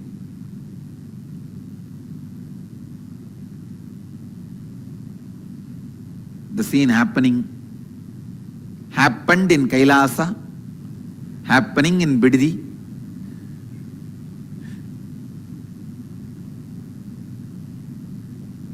Was literally happening. I saw.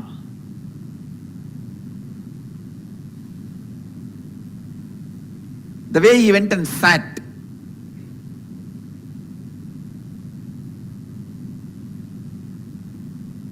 Literally he sat like Dakshinamurti only. He just went and put his leg little this way, that's all. That's the way he sat. Where he put the left leg on the right leg and little closer he kept than usual posture of Dakshinamurti, you see. This is exactly the way he sat. And he started answering some of the questions they all asked.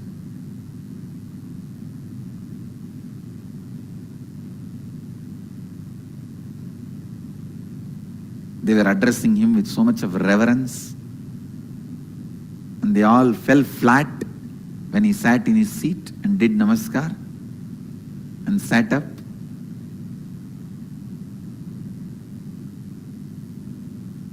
I was the only small boy in that group, but I was looking around and seeing all of them. Maybe after some time, their attention turned on me and one person said, "Who is this person? He is the only person without kavi here, who is not a swami, sannyasi." That kind of it did not exactly meant I am not a sannyasi or a person without having kavi, something like that.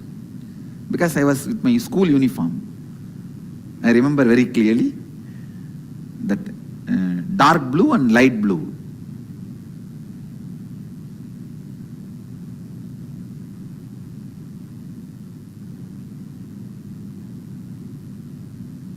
Must be, because 11 means by the time I've already started going to the high school, 6th grade. So dark blue and light blue.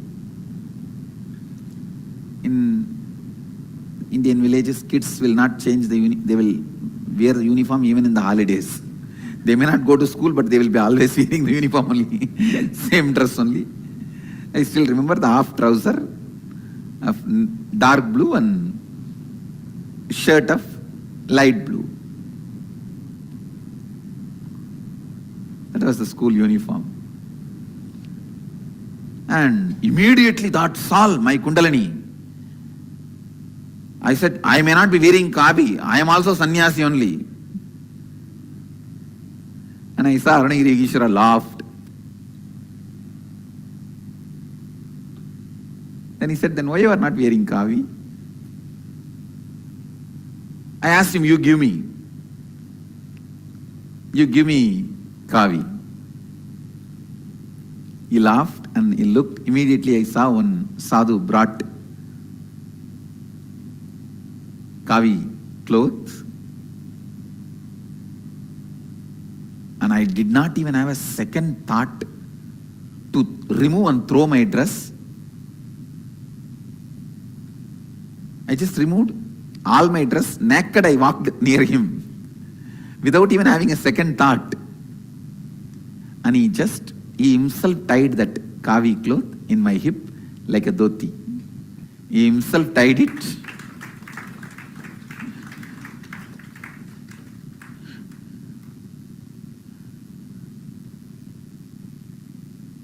I still remember, just tied the cloth and hugged me. Gave energization, put his hand on my head. Naturally, the experience was just out of the world.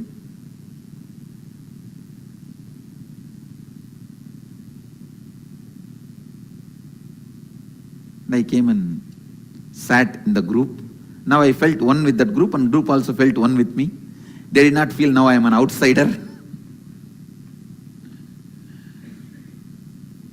One good thing, still I have that cloth given by him.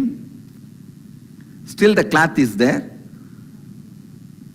Because the cloth is there, I feel the experience is either happened in the physical plane or a metaphysical plane which gets converted to physical plane.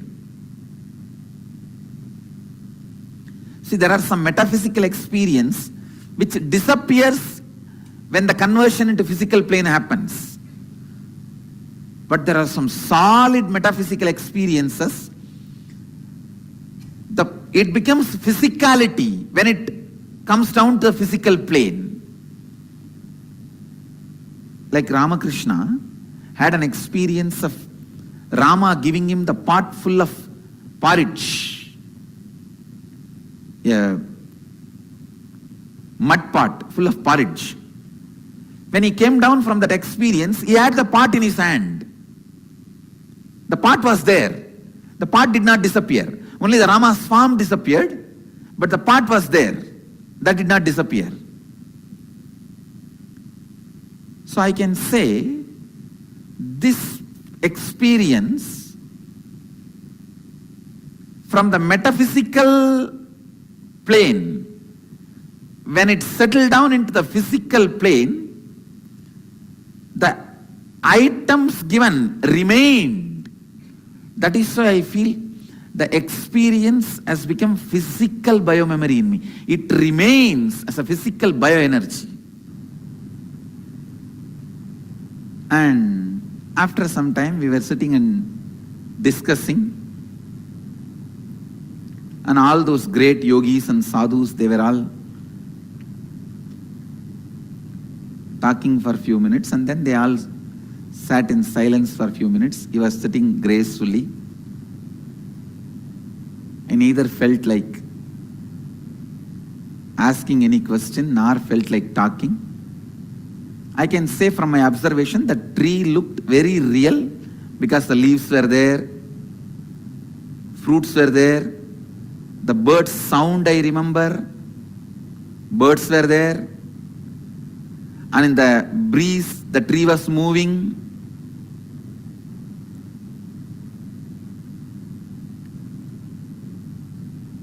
So once it became little dark, late evening, he said, come on, let's go back to the temple. I said, okay. Again, he brought me back. While we entered the cave, again he was holding my hand. When we came out of the cave to the place exactly where we entered, there only he just left my hand. I saw when he left my hand only, I came to the physical awareness. So either he took my metaphysical body to his metaphysical space, or he took my physical body itself to that metaphysical space. In these two, any one is possible. Because the cloth is there physically with me, I feel it was physical happening. But because it was completely otherworldly, looked out of the world, I am not able to say it is only physical. I'll explain why in the next continuously.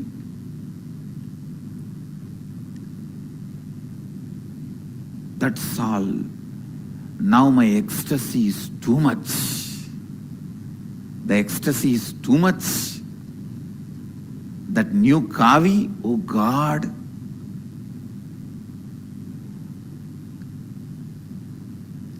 I was running around here and there, showing everyone I got the kavi, I got the kavi, I got the kavi.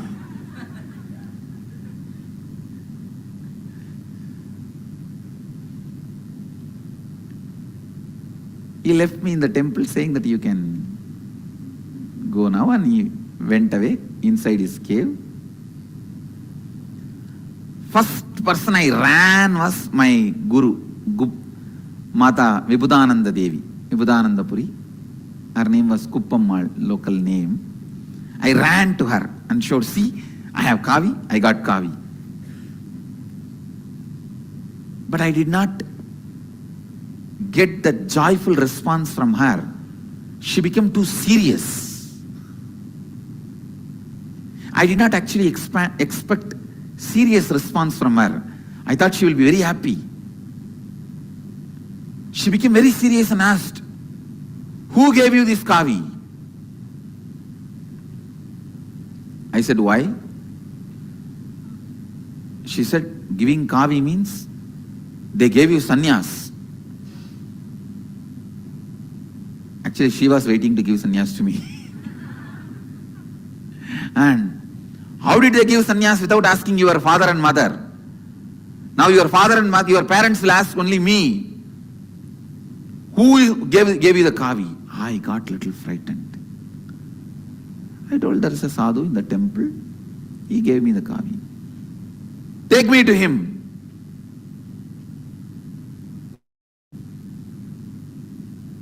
She started telling, no one will give you kavi. You have stolen from some shop. Tell me that. Tell the truth. We will give it back to that shop. I will not tell your grandfather. My grandfather is well known in the city. In that village. So everyone will be afraid of my grandfather, mother's father. I won't tell your grandfather, otherwise I'll tell your grandfather you have stolen from some shop. I got more frightened. Oh God, what is this she's going to tell now? My grandfather I have stolen, I have not stolen, I only got it. Then I said, all right, I'll take you to that Swami, come. He only gave me, I have not stolen in any shop. She held me in her hand. She really believed I was stolen in some shop.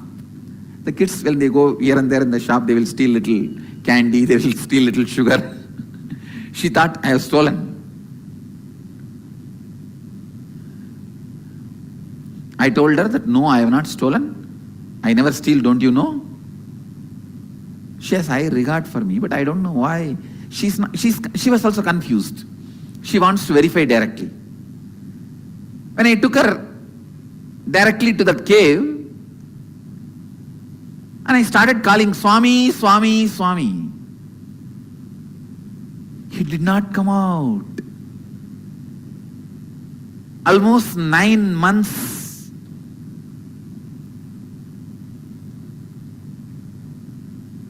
I know him. He is around me. Never he missed coming out. He did not come out. That's all. I was shocked. One side I have to prove to her I have not stolen. Other side she is now making a big ruckus that I have been given sannyas without the parents' permission.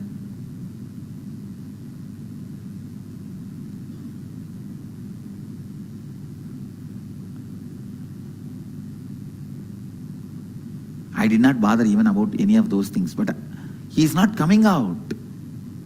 That was too much. Then she just held my ears and started turning it. Tell the truth, where you have stolen, which shop you have stolen. That's why they will treat in the Indian villages, the kids will be treated. She's my guru, that is why I left it. I allowed her.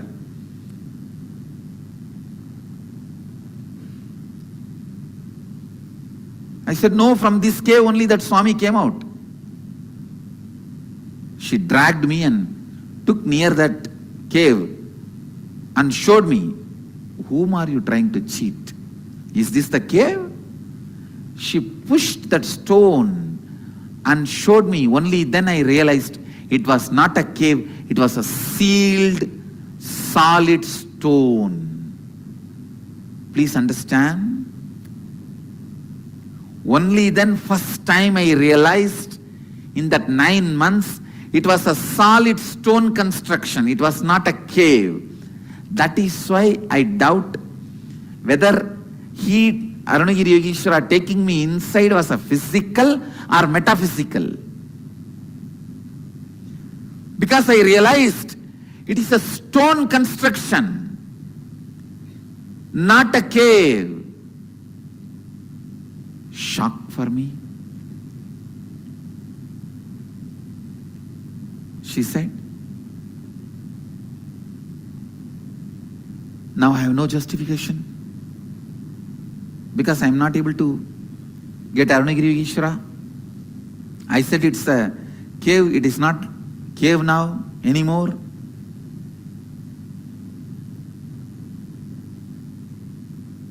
I just stood.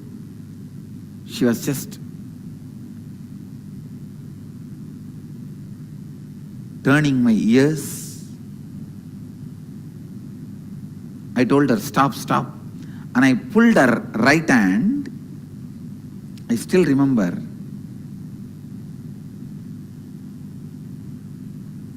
I told her,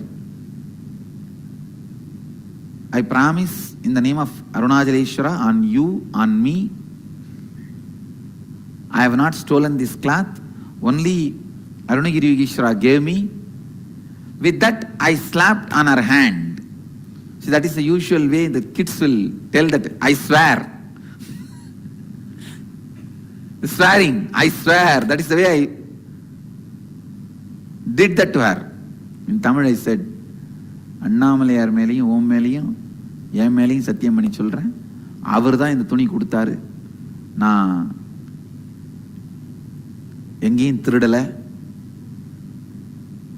I told her, on Arunachala, on you, on me, I promise I did not steal in any shop. Arunagiri Yogeshwara only gave. He used to come out of this cave only. When I put my hand and did that satya, I can say maybe this is the first energization I gave. No, the power of that experience was so alive.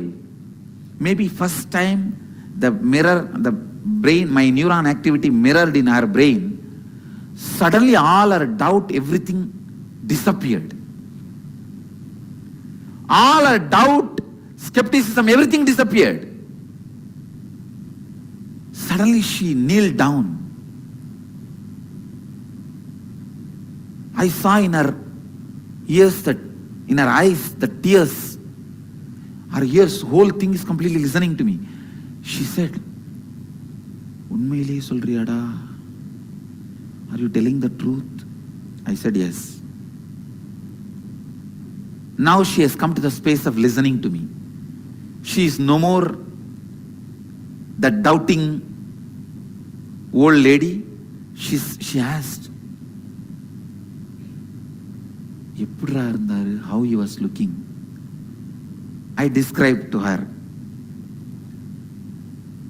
from where he came out. From this cave only he will come out whenever I call, and he will go in. She asked, did you ask his name? I said, yes, I asked. She asked, what is the name? He said. Now it's like my zone.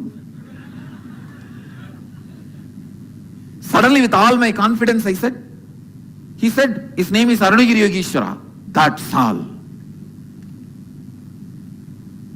She fell at my feet. She literally fell at my feet. I was shaken because she is my guru.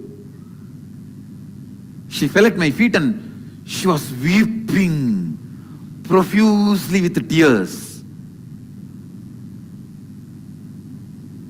She said, then she got up and again she was kneeling down, said, really da? Unmele da? I remember I put my hand on her head also and said, Satyama Pati. Un tala mela Satyama solren. Means, promise, I swear on your head. It is truth. That's it. Maybe I can say it's a second energization for her.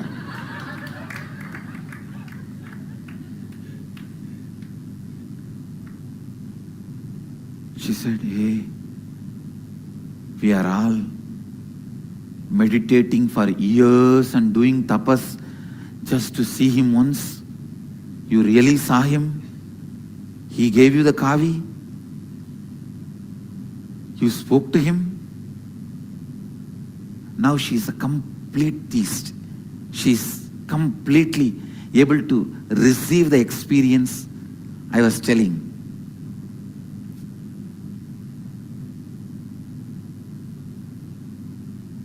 Even now I use this technique. If some of the disciples are arguing, not listening, I will just touch them. That's all. After that they will listen. They will come to the space of listening.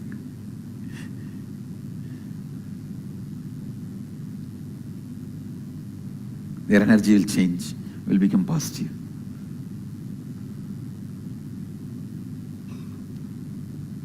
That is why these guys who want to run away, they will never meet me. They know if they meet me, they will not be able to run away. They will disappear without meeting me.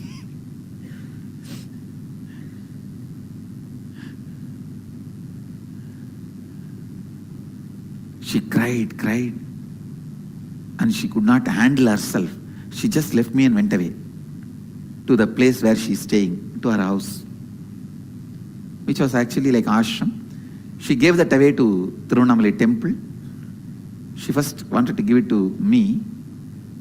When I said, no, what am I going to do? I am not going to be physically staying here in Tirunamali. Then she gave it away to temple. Now temple owns that property.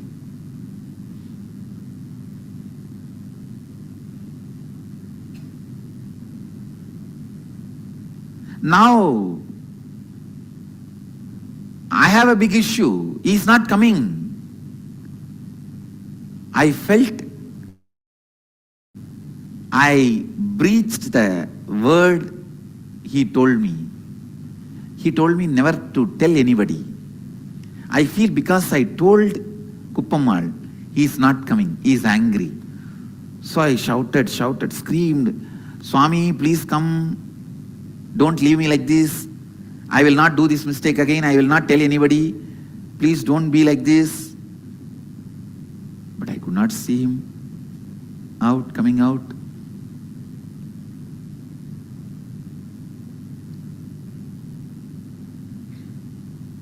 One side when I remembered,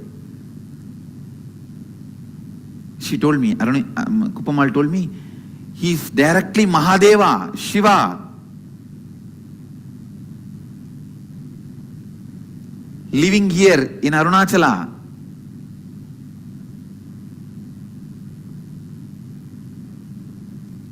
Ramana Maharshi talks about him. Great Siddhas have seen him.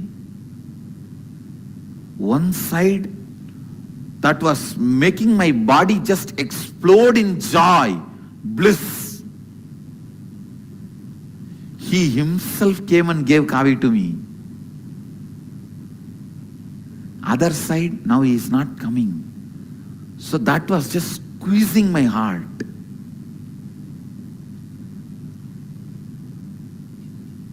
If I have to describe exactly what I was going through, in Bhagavatam there is a beautiful story.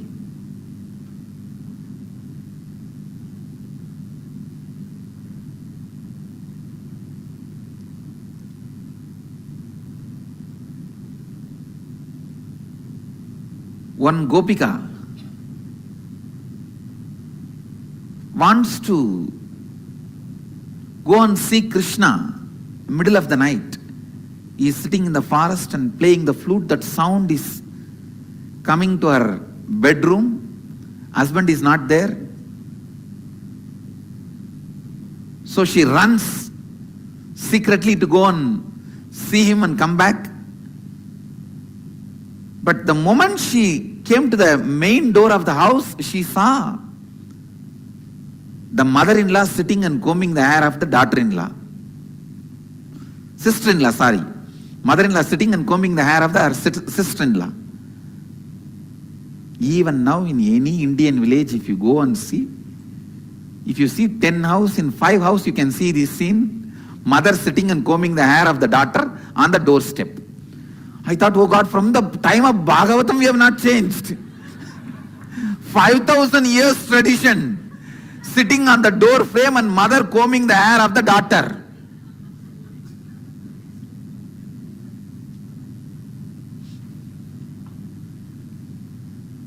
And removing that lice.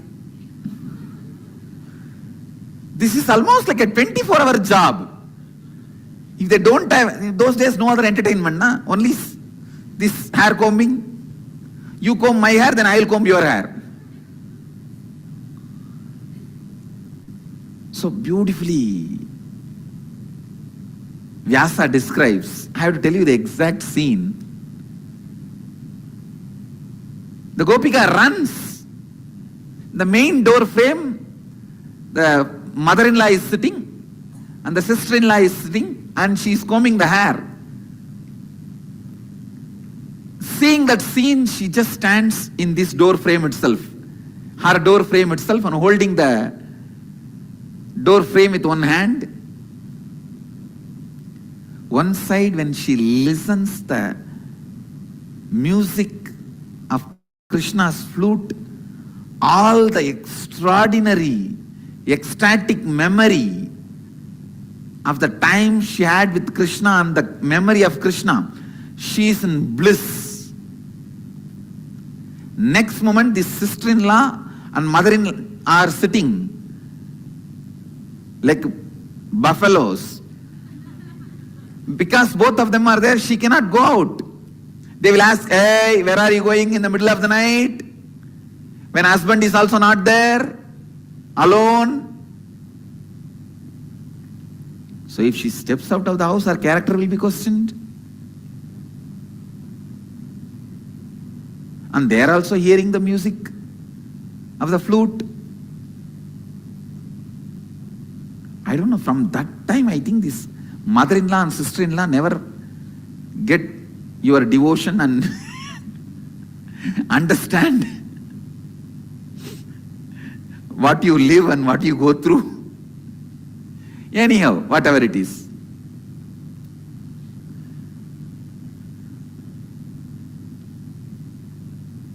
Because mother-in-law and sister-in-law are sitting, she is not able to go. Because she is not able to go, the pain of separation was other side. Vyasa describes, the pain was like intense burning. And the bliss of her memory of Krishna was intense joy. This both happening again and again.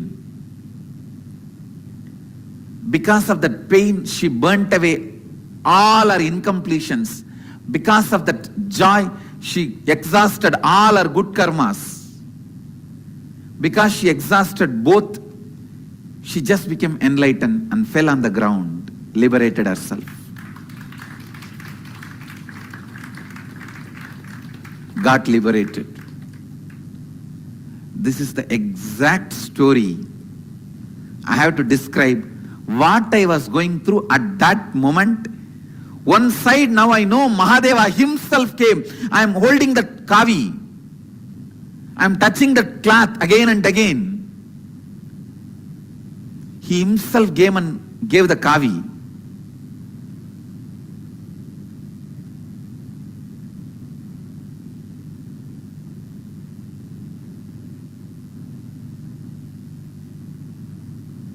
The joy, ecstasy, pride, bliss, all that.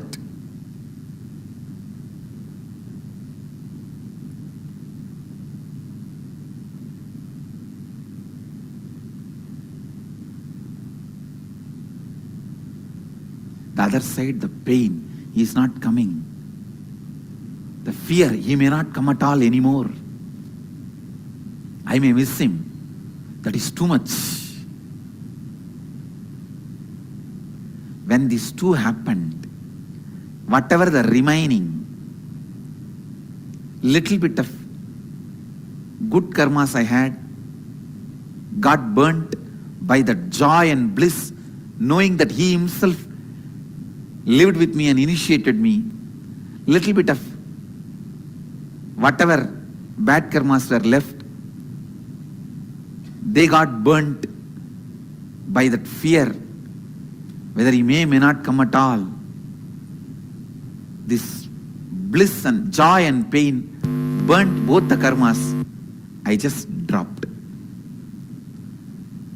I can say, by crying, I just slept away there itself. I should not even use the word slept. I fell into some state.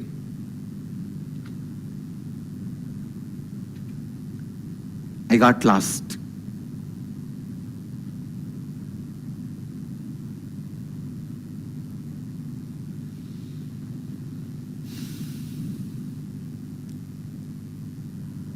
Anyhow, after some time, I think it was a late night, I was sleeping in the temple. I don't want to say sleeping, lying in the temple. The temple watchmen, they will come and wash the temple. Any festival day, they will come and wash the temple in the night.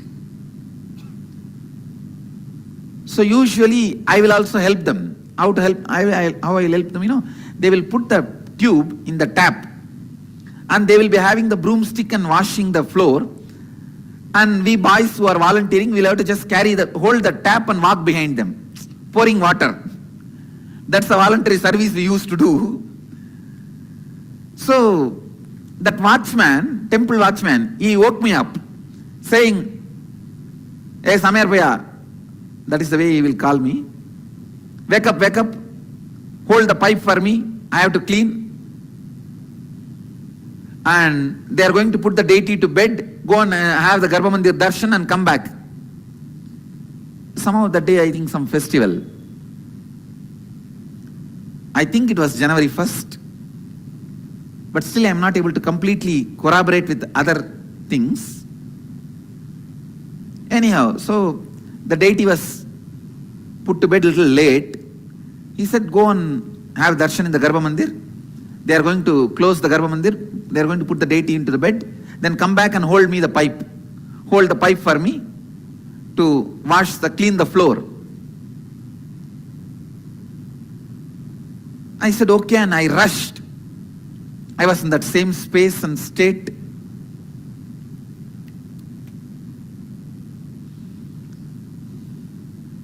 I ran to the Garbha Mandir. I saw no priest was there, but Garbha Mandir was open. Those days, very few priests were in the temple. Many times, Garbha Mandir will be open and no priest will be there. The moment I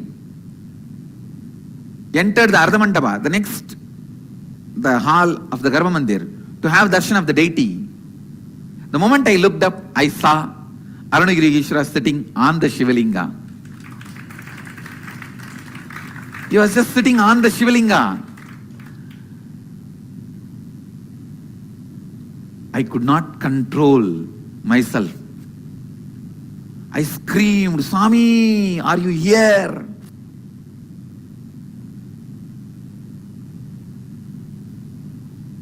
Why you did not come when I called? I was talking all this and I was rushing near to touch him. Even though we were not supposed to enter the Garbha Mandir, I don't think I have entered the Garbha Mandir, but I rushed towards him. I don't remember whether I entered or not entered. I was not in that mood at all to follow the rule that I should not enter the Garbha Mandir and all that. I just want to touch him. I ran, stretched my hand to touch him.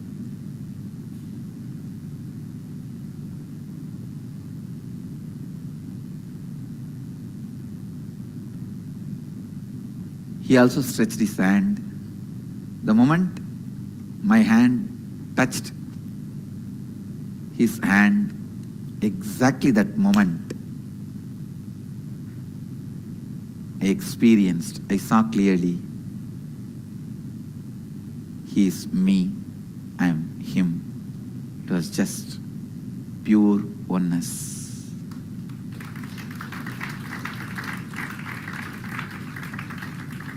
Pure oneness. That unclutching has happened exactly at that moment.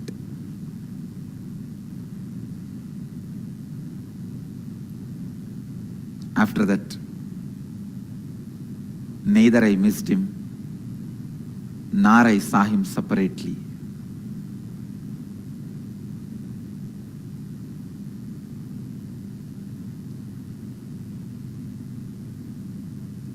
That is the exact moment, experientially, the unclutching.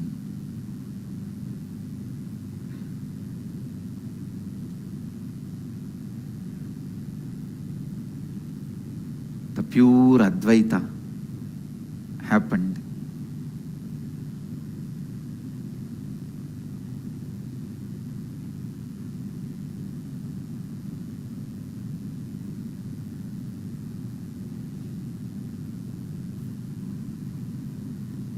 Whatever words you may use, Advaita, Aham Brahmasmi,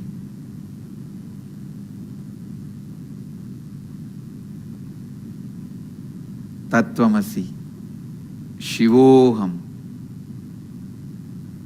the experience of that pure oneness happened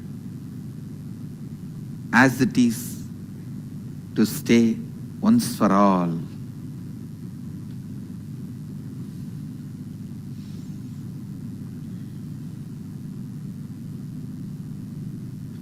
I bless you all with all my integrity, authenticity, responsibility and enriching and causing. Let you all experience the ultimate pure Advaita, the oneness. Shivoham, Shivoham.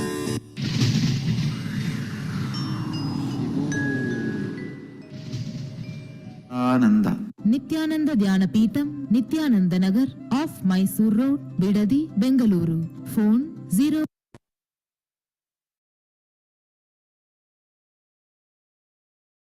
Yes. So after this wonderful, powerful initiation into the science of unclutching by the Supreme Pontiff of Hinduism, Bhagavan Nithyananda Paramashivam, we end this session formally with the Purna Mantra.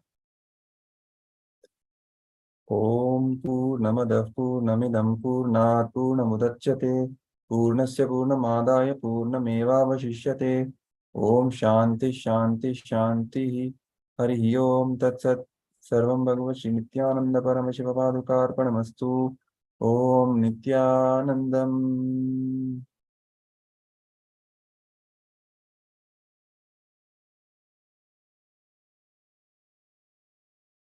So we now move to the next session, which is the power manifestation session.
So let's begin the power manifestation session by invoking the presence of our beloved Guru, Swamiji, the Supreme Pontiff of Hinduism, Bhagavan Nithyananda Paramashivam, by chanting the Sadguru Vandana. Nithyanandam Paramasukadam Kevalam Jnanamurtim Dvandvatitam Gagana Satrisham Tattvamasya Ekam Nityam Vimalamachalam Sarvadi Sakshibhutam Bhavatitam Trigunarahitam Sadgurum Tam Namami. Quick overview of the security measures from KAILASA's National Security Agency, especially for those who are joining us via the Zoom. Photography, video, and audio recording of any kind is strictly prohibited during all the sessions. Be on mute and be on camera throughout the class. If you need to step out in an unavoidable situation only, please inform the digital security officer or the concerned Acharya. Some more important cautionary notes. Extraordinary powers of the divine. Manifesting Shaktis. Every jnana, that is the ultimate truth, mapped into your prajna, consciousness, manifests as prajnana, possibility and power of every being. Who is Paramashiva? Paramashiva is the primordial divinity in Hinduism, the ultimate reality and cause, which is self-effulgent, Swayam Prakasha, all-pervading, unchanging, beyond time, space, form, and causality. As a fundamental base of Avyakta, unmanifest, and Vyakta, the manifest existence, he performs the Panchakritya, or 5 cosmic acts. The 5 cosmic acts performed by Paramashiva are Srishti, creation, Sthiti, maintenance, Samhara, rejuvenation, Trobhava, pulling out of delusion, and Anugraha, liberating grace for all living entities. Each of these 5 cosmic acts correspond to the 5 faces of Paramashiva. In the Sadashiva Murti, the 5 faces of Sadashiva correspond to the 5 cosmic acts of Srishti, Sthiti, Samhara, Trobhava, and Anugraha. Now, each of these 5 faces is also in turn corresponds to 5 phases, PHASES, of Paramashiva. Because each of these phases undergoes also these 5 acts of manifestation, sustenance, destruction, or rejuvenation, pulling out of delusion, and liberation. For example, the Srishti, or manifestation itself, is manifested, manifestation is sustained, manifestation is destroyed, manifestation is pulled out of delusion, and manifestation is liberated. Similarly, Sthiti, maintenance or sustenance, that itself undergoes these 5 cosmic acts. Sustenance itself is first manifested, then sustenance is sustained, sustenance is rejuvenated, sustenance is out of delusion, and sustenance is liberated. Samhara, rejuvenation. Again, goes through the 5 phases. For example, the rejuvenation is first manifested, sustained, rejuvenated. Rejuvenation itself is pulled out of delusion and then liberated. Trobhava, delusion is manifested, delusion is sustained, delusion is destroyed, delusion is pulled out of delusion, and delusion is liberated. Anugraha, liberation. Liberation is manifested, liberation is sustained, liberation is rejuvenated, liberation is pulled out of delusion, and liberation is liberated. The Supreme Pontiff of Hinduism, Bhagavan Nithyananda Paramashivam, is the reviver of Kailasa, ancient enlightened civilization, a great cosmic borderless Hindu nation. He is an avatar in Hinduism, according to Hinduism, the ultimate manifestation of Paramashiva. He has made the science of power manifestation, yoga, and temple-based universities for humanity. Sovereign Order of Kailasa, led by the Supreme Pontiff of Hinduism and Nithyananda Order of monks, nuns, and Hindu diaspora, are working for global peace and to give superconscious breakthrough to humanity.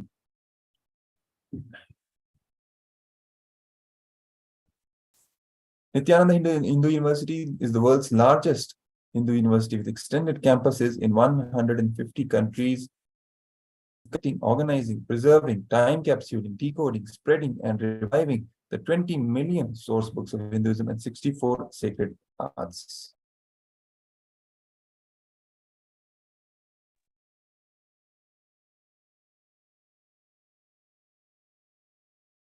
And the sciences like Ayurveda, music, dance, sculpting, astrology, Vastu, and many more.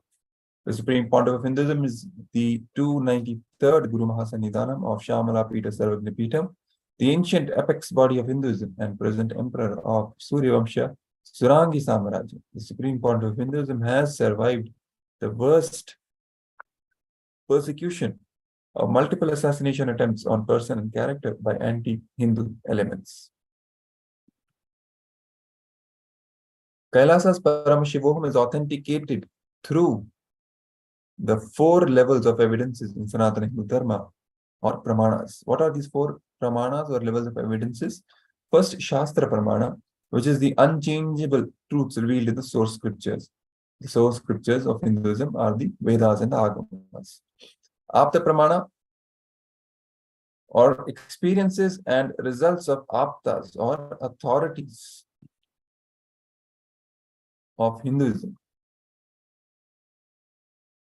The Vedic rishis and scientists who time-tested and verified the science. Atma Pramana is the account of the Supreme Pontiff of Hinduism, Bhagavan Nithyananda Paramashivam himself, this millennium's avatar, and his personal experience of power manifestation. That forms the Atma Pramana.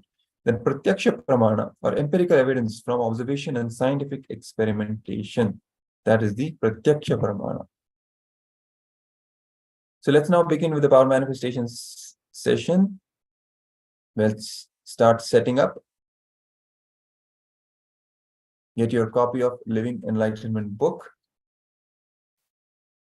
Get a paper, pen, an opaque cloth or eye band for manifesting the power of the third eye. For this power, we will be closing our 2 eyes, 2 physical eyes with the eye band or the opaque cloth, and also a camera with the timestamp application so that we can shoot a video of us doing the power manifestation and enrich as many people as we can. Take a few moments to set up your camera and ensure that the time is shown properly in the timestamp application and the camera is facing you. The third eye, Agnya Chakra, the power of third eye is what we are going to manifest. The scriptural evidence, Shastra Pramana, to manifest the power of the third eye.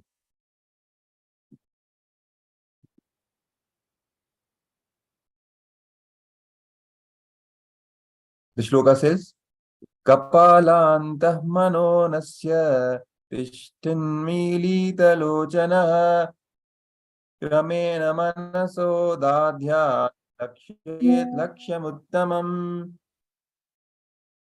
It translates as by fixing the mind on the inner space within the crown center and sitting stably without any movement, having the eyes closed in succession by that stability of the mind in inner space. Through the power of the third eye, one directly sees the ultimate goal, Laksham, by having the vision beyond the sight that reveals any object or place attaining the space of oneness with the source, Paramashiva. That is the Shastra Pramana. Apta Pramana, or power manifestation science, comes from Kumarakanda Rudra Samhita Shiva Mahapurana, which translates to Sri Vishnu said, by the method of the emitting of the life-filled energy Viryam from divine third eye of Paramashiva onto the ground will certainly be from that life-filled energy, the son of Paramashiva named Skanda will be born. Atma Pramana, from the life on the personal experience of the Supreme Pontiff of Hinduism, his own 360-degree vision experience, the enlightenment experience that he had at the young age of 11. The Supreme Pontiff of Hinduism, Bhagavan Nithyananda Paramashivam, for the first time saw complete 360-degree vision on the coral hillock called Pavarakundu and experienced enlightenment. It is on the same rock that Devi Parvati did tapas penance and became enlightened. So this enlightenment experience, first enlightenment experience that the Supreme Pontiff of Hinduism had, the experience of Nirvikalpa Samadhi, complete oneness experience, the 360-degree vision, forms the Atma Pramana of the power of the third eye. So this round, we are going to manifest the power of blindfold reading, seeing the picture through the third eye without the use of the two physical eyes. The instructions: sit cross-legged on the floor with your head, neck, and spine in a straight line. Visualize Paramashiva has come down as Bhagavan Nithyananda Paramashivam from Kailasa. Remember Paramashiva in your third eye. Sit with a powerful cognition and meditate on it. Think intensely, you are Nithyananda Paramashiva. Anything else you think as your identity is delusion. Drop it. You are Nithyananda Paramashiva, Nithyananda Paramashiva. Let's maintain this and create the space of absolute unclutching to experience the state of Paramashiva. Complete completion to experience the space of Paramashiva. Oneness to experience the powers of Paramashiva. And intensely vibrating in a ajapa japa of Mahavakya, Om Nithyananda Paramashivoham, and deep feeling connection with Bhagavan to experience the being of Paramashiva. Now let's take a minute and receive the powerful cognition from the Living Enlightenment book. Get your copy of the Living Enlightenment book and remembering the Supreme Pontiff of Hinduism in your inner space, open a random page from the book, and whatever is being revealed to you is the powerful cognition from Swamiji directly for you in this moment. So let's take a minute and receive the powerful cognition from the Living Enlightenment book.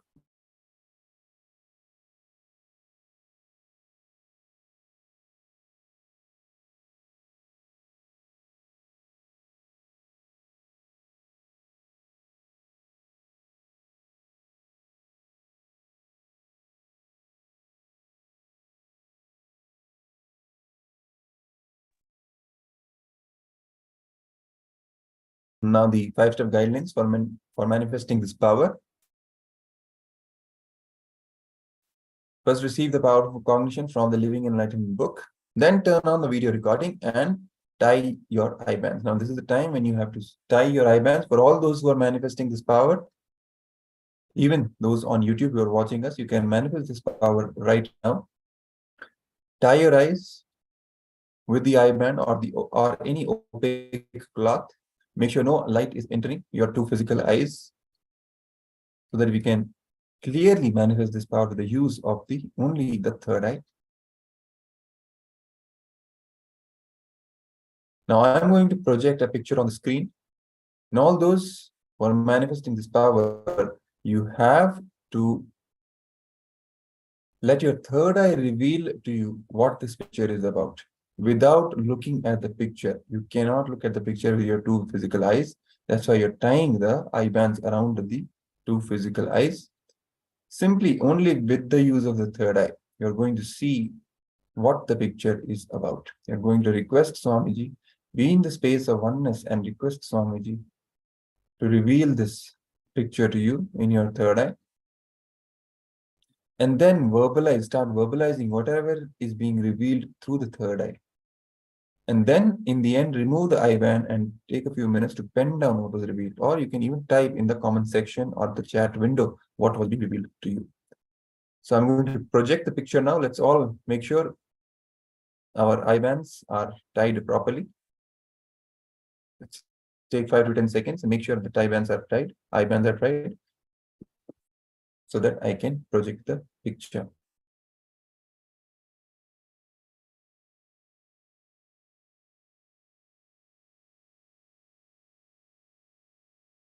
Yes. So now I'm going to project the picture for all those who are manifesting the power.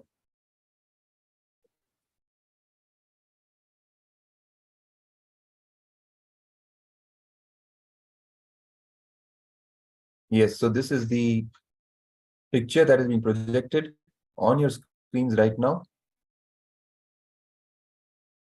Let's come in the space of oneness with Swamiji, with the Supreme Pontiff of Hinduism. Chant the Mahavakya, Om Nithyananda Paramashivoham, and request Swamiji to reveal in our third eye what the picture is about. So let's start chanting the Mahavakya.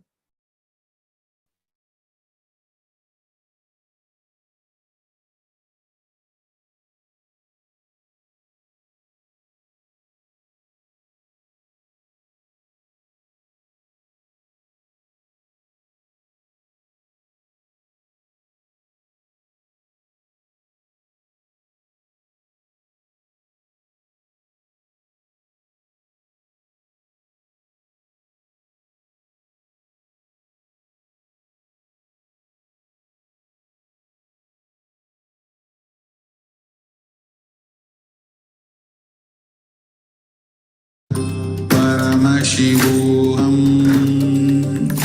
Om Nithyananda Paramashivoham. Om Nithyananda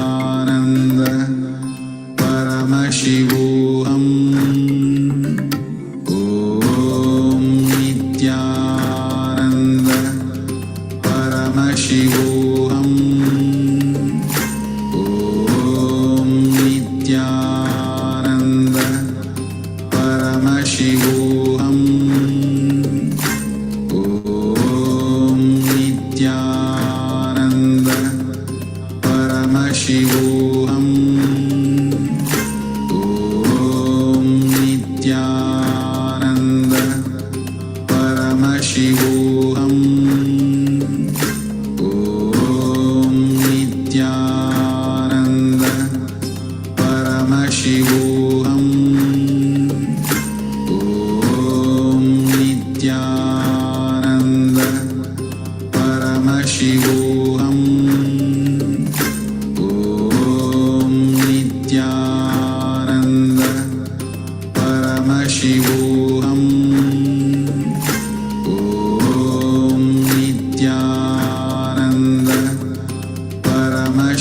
Paramashivoham. Om Nithyananda Paramashivoham. Yes.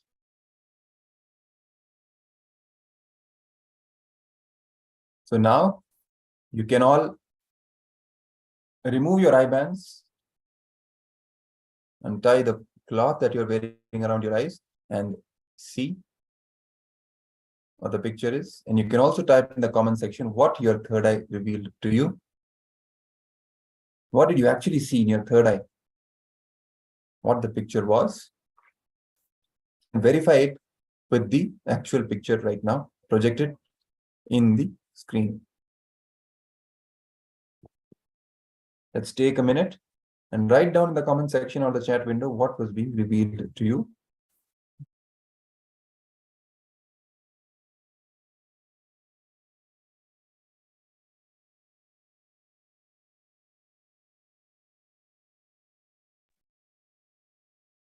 Yes. Make sure you upload your videos that you have taken during the power manifestation session, so that and enrich more and more people, share it on the social media, and invite people to also join the Paramashivoham Level 2 program so that they can be enriched. They can also get initiated into this powerful science of power manifestation.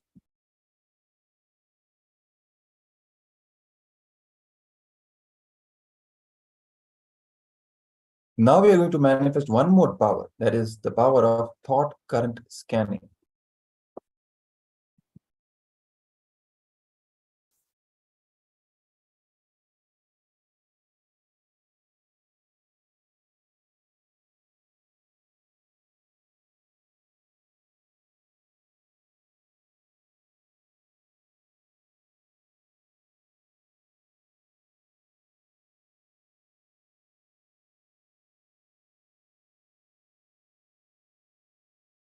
The Shastra Pramana for this power of thought current scanning comes from the Vijnana Bhairava Tantra, Sutra 50, Dharana 27. The shloka says, Sarvata Swasharirasya Dvadashante Manolayat Drida Buddher Dridibhuta Tatvalaksham Pravartate. The translation of this verse goes as, from all sides, take one Dvadashanta in your body, such as the center between your two eyebrows, the Bhrumadhya. Just dissolve your mind in the third eye with a strong, constant, restful awareness. That person who does this is Drida Buddhi, the one who is established in the firm strength of undivided awareness, just like a flame, undisturbed by air. To him, the characteristics of existential reality of the Supreme Consciousness appear and manifest firmly, which do not subside at all. Apta Pramana comes from the Patanjali Yoga Sutra, the 3rd chapter, 35th verse. Hridaye Chitta Samvit, which means through samyama on the heart comes knowledge of the mind.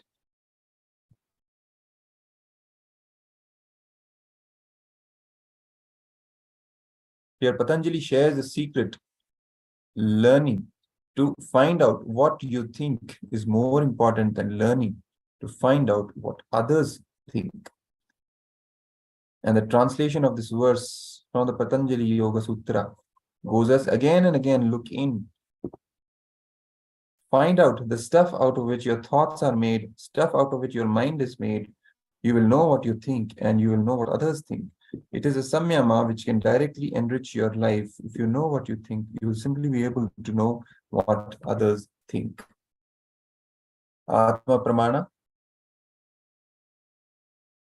from Supreme Founder of Hinduism himself.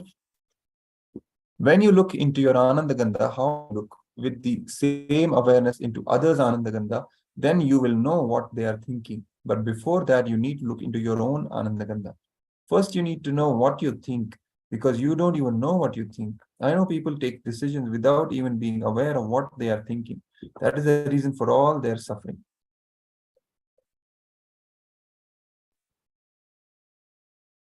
Let's manifest the power, this round of the thought current scanning.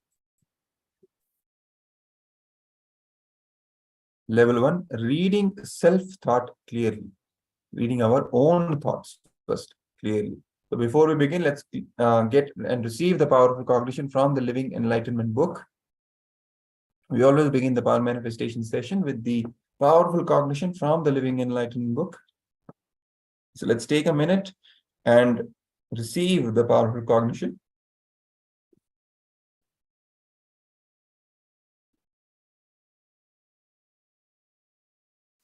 Now turn on the video recording. And then manifest this power of reading first the self-thought clearly, what you are thinking.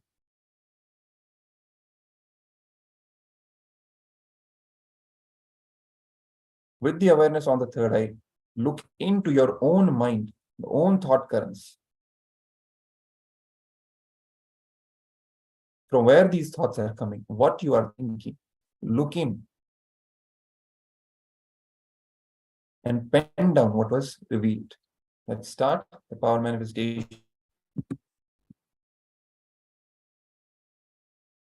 Let's take a couple of minutes and start reading our own thoughts clearly, and then pen down what was revealed.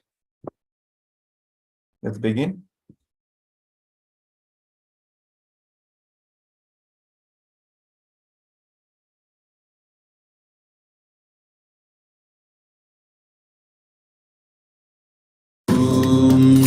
Nithyananda Paramashivoham.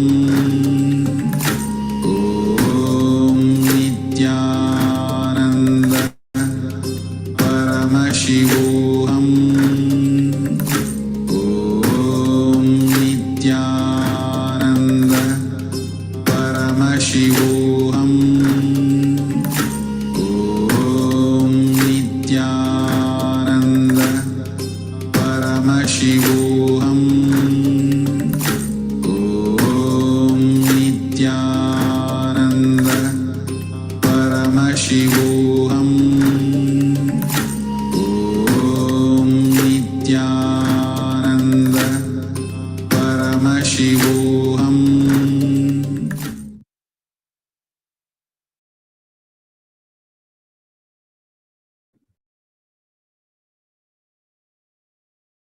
Yes.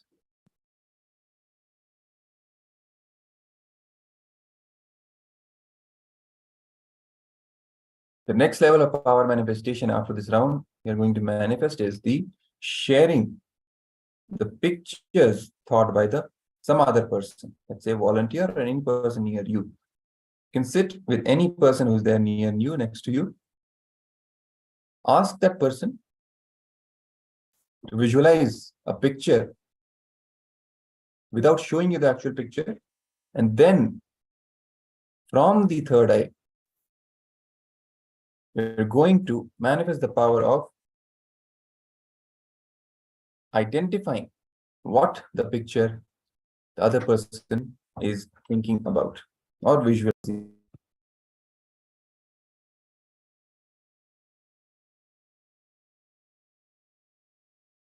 Let's quickly grab the Living Enlightenment book and receive our powerful cognition before we start manifesting this power.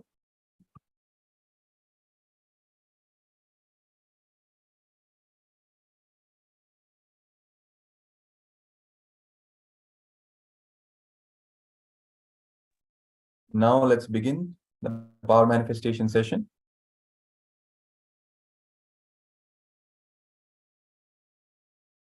Once the other person has started thinking of the picture, you have to manifest the power of reading that picture, what the other person is thinking. So let's come back to the space of oneness with Swamiji, with the supreme point of Hinduism. Chant the Mahavakya.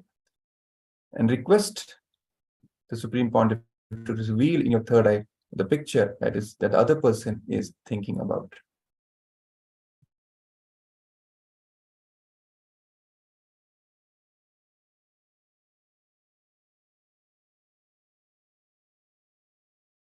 Nityananda Paramashivoham.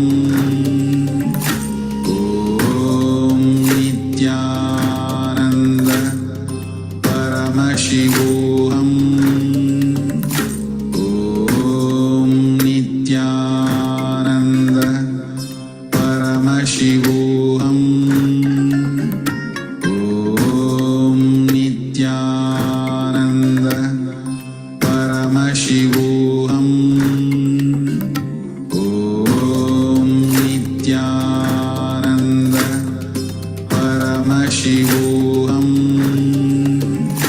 Om Nityananda Paramashivoham.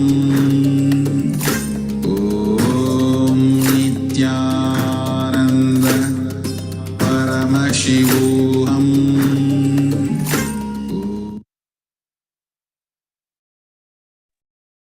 Yes. Now let's pen down or put in the chat window or the comment section what was being revealed to you in the third eye about the picture that the other person is thinking about. And verify what the actual picture was against what was revealed to you in the third eye. And see how much of a similarity you had. It might even be the same picture, or some parts may be similar or same.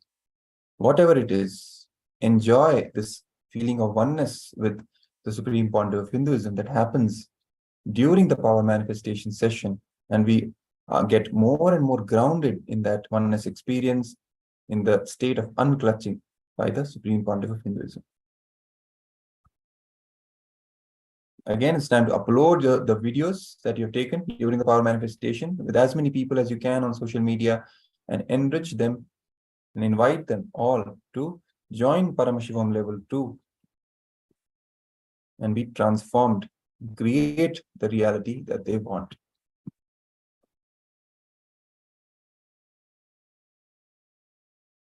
So let's end this power manifestation session with the Purna Mantra.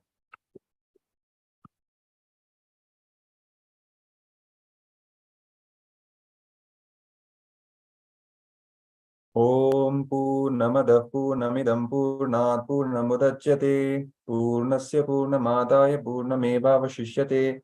Om Shanti Shanti Shanti Hari Om Tat Sat. Sarvam Bhagavad Sri Nithyananda Paramashiva Padukarpanamastu. Om Nithyanandam. Yes. So now we'll move to the next section, the next topic that is on the social media enriching.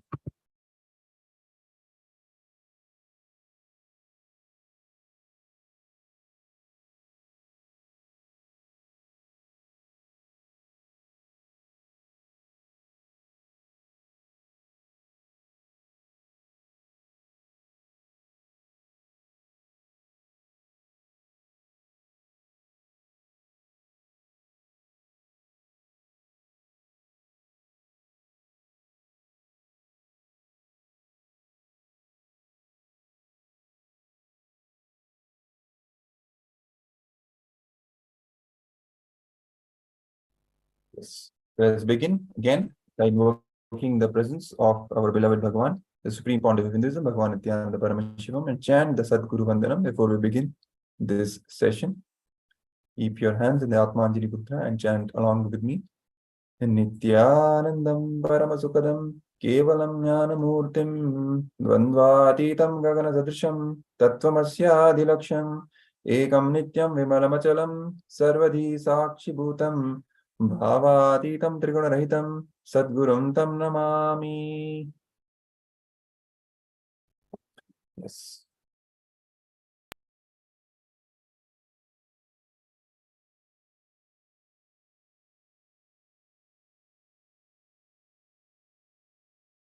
Now, the session is on enlightenment through Charya Pada, that is social media enriching.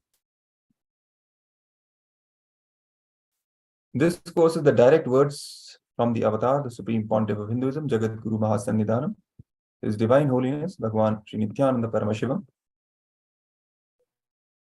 Let's also offer our gratitude to KAILASA, the first nation of Hindus, and the Supreme Pontiff of Hinduism for reviving the ancient enlightened Hindu civilization and nation, for giving the superconscious breakthrough to the entire humanity. The Supreme Pontiff of Hinduism says, separation to oneness. When you enrich others, you are naturally enriching the neglected side of your own being. So the more you enrich others, the more you enrich yourself. Above all, you wake up to the truth that everyone and everything is part of you. What is enriching? Enriching is the only possible way you can relate with the universe, with others, which can expand you also. Human beings relate with others in so many modes, such as mode of lust, mode of fear, mode of confusion, mode of jealousy, mode of attention need. But the best way to relate with others, which will make you powerful, which will make you expanding, which will build you, is enriching.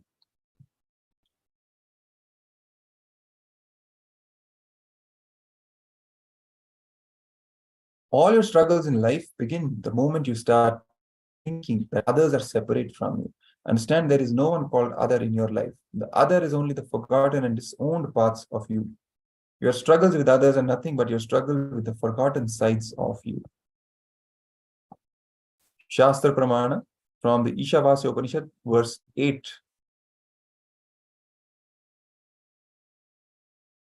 Says it is pure consciousness that from time eternal has enriched the ages and each being by ordaining desirable responsibilities onto them as per their nature and space and their actions and results thereof. There's a beautiful story from the Puranas that forms the Apta Pramana.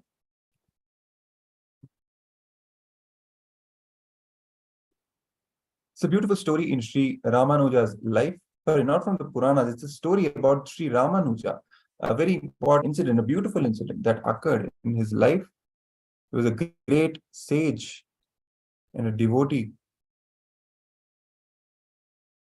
There is a beautiful story in Sri Ramanuja's life. He goes to his guru and asks him to give a method to achieve the ultimate in Vaishnavism. Ultimate is the space in Vaikuntha, means the space of Vishnu. So Ramanuja was in such a high level of completion, the Guru gave him the initiation into the great mantra, Om Namo Narayanaya. And immediately Ramanuja gets a glimpse of that space. Because he was in the right context, when the initiation was given, immediately he gets that space. But the Guru says, don't go out and give this mantra to anyone and everyone. Otherwise, you will go to hell. They will go to Vaikuntha. But I tell you, whenever you experience, you will be possessed by the spirit of enriching. Whenever you experience, you will be possessed by the spirit of enriching. Here, Ramanuja was possessed by the spirit of enriching. He runs to the temple tower, stands on the roof and calls everyone and says, come, come, come. And all, come on, I have a secret technique to achieve Vaikuntha. If I teach you all this, I may go to hell, but you will all go to Vaikuntha. Please learn. Immediately he initiates everyone to the great principle and the Mahamantra, the Ashtakshara Om Namo Narayanaya. So this is the spirit of enriching which the Supreme Pontiff of Hinduism is initiating us into and teaching us to imbibe in our lives and operate. Because when we enrich others, we ourselves also get enriched. And enriching is the best way to relate with others. Out of all the modes through which we can relate with others, enriching is the best way and the way which will really build us and expand us in our lives. So coming to the social media and the digital side of the things, why we are talking about the digital enriching on the social media. We know that most of the population today, a huge portion of that is always active on the social media and in general, the internet and the digital space. It's the largest floating population on the planet Earth. Be it the people who are using the mobile phones or internet users or active social media users, it forms a huge portion. For example, from the last data we have, from 7.75 billion total population, active social media users form 3.8%. That is almost 50% who are always active on social media. 50% of the global population. Internet users form 60%. And the mobile phone users, almost 70% of the total population. That is the scale of the digital space that we are talking about today, where most of the population is actually active. This means the social media is the best way to enrich and reach out to as many people as possible. So experience completion through enriching and causing enlightenment on the planet using the following social media applications. For example, Facebook, YouTube, WhatsApp, Twitter, and even more like Instagram, Pinterest, and many more. So using these applications, reaching out to as many people as possible, enriching and causing enlightenment on the planet. That is what the Charya Pada, that the Supreme Pontiff of Hinduism, is asking us to follow. Let's look at some statistics to understand the demographics, the use of these social media platforms. For example, for Facebook, as we see on the screen, around 51% of the users use Facebook several times a day, 23% about once a day, and 26% less. Even for Instagram, a huge 42% use Instagram more than once a day, several times. Similar for Snapchat, YouTube, Twitter.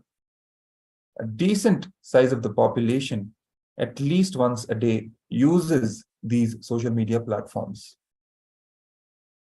If we look at the gender, we see 79%, 75% of the females are using Facebook and 63% of the males are actively using Facebook.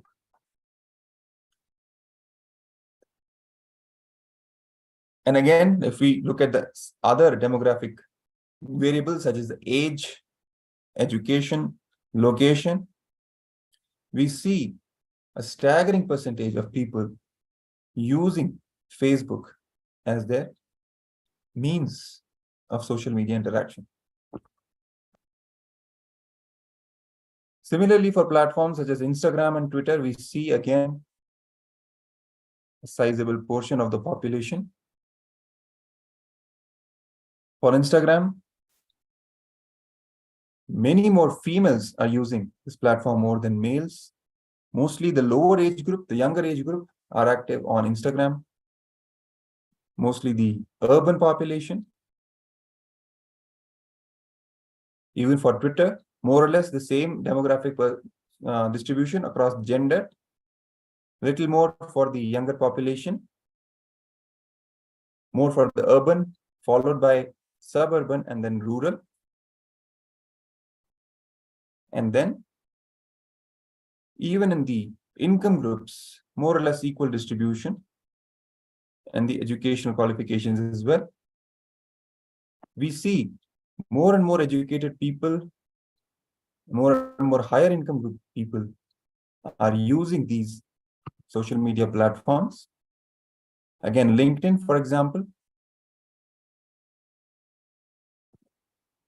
which is mostly used by the professionals, more or less the professional space in the social networking. We see more of urban population being active, younger as well, mostly the higher education and high income group being active on the LinkedIn platform. For Pinterest, Again, higher portion of females, mostly the younger population, higher income group, and the higher education side are more active. And as we go along, we also see similar statistics for Snapchat and for YouTube. For YouTube, the percentages are very high. For example, even for male and females, little more males are active, but for both of them, percentages are around 70% for females and 80% for males.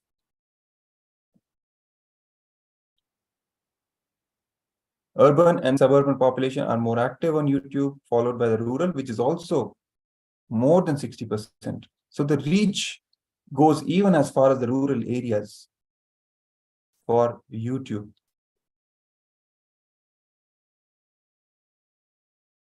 Almost all the spans across all the education distribution of the educational backgrounds and the income groups, all these cohorts actually seeing more and more penetration of the social media platforms, especially of the YouTube, which means the scope of reaching out to more and more people is very high when we look at these social media platforms.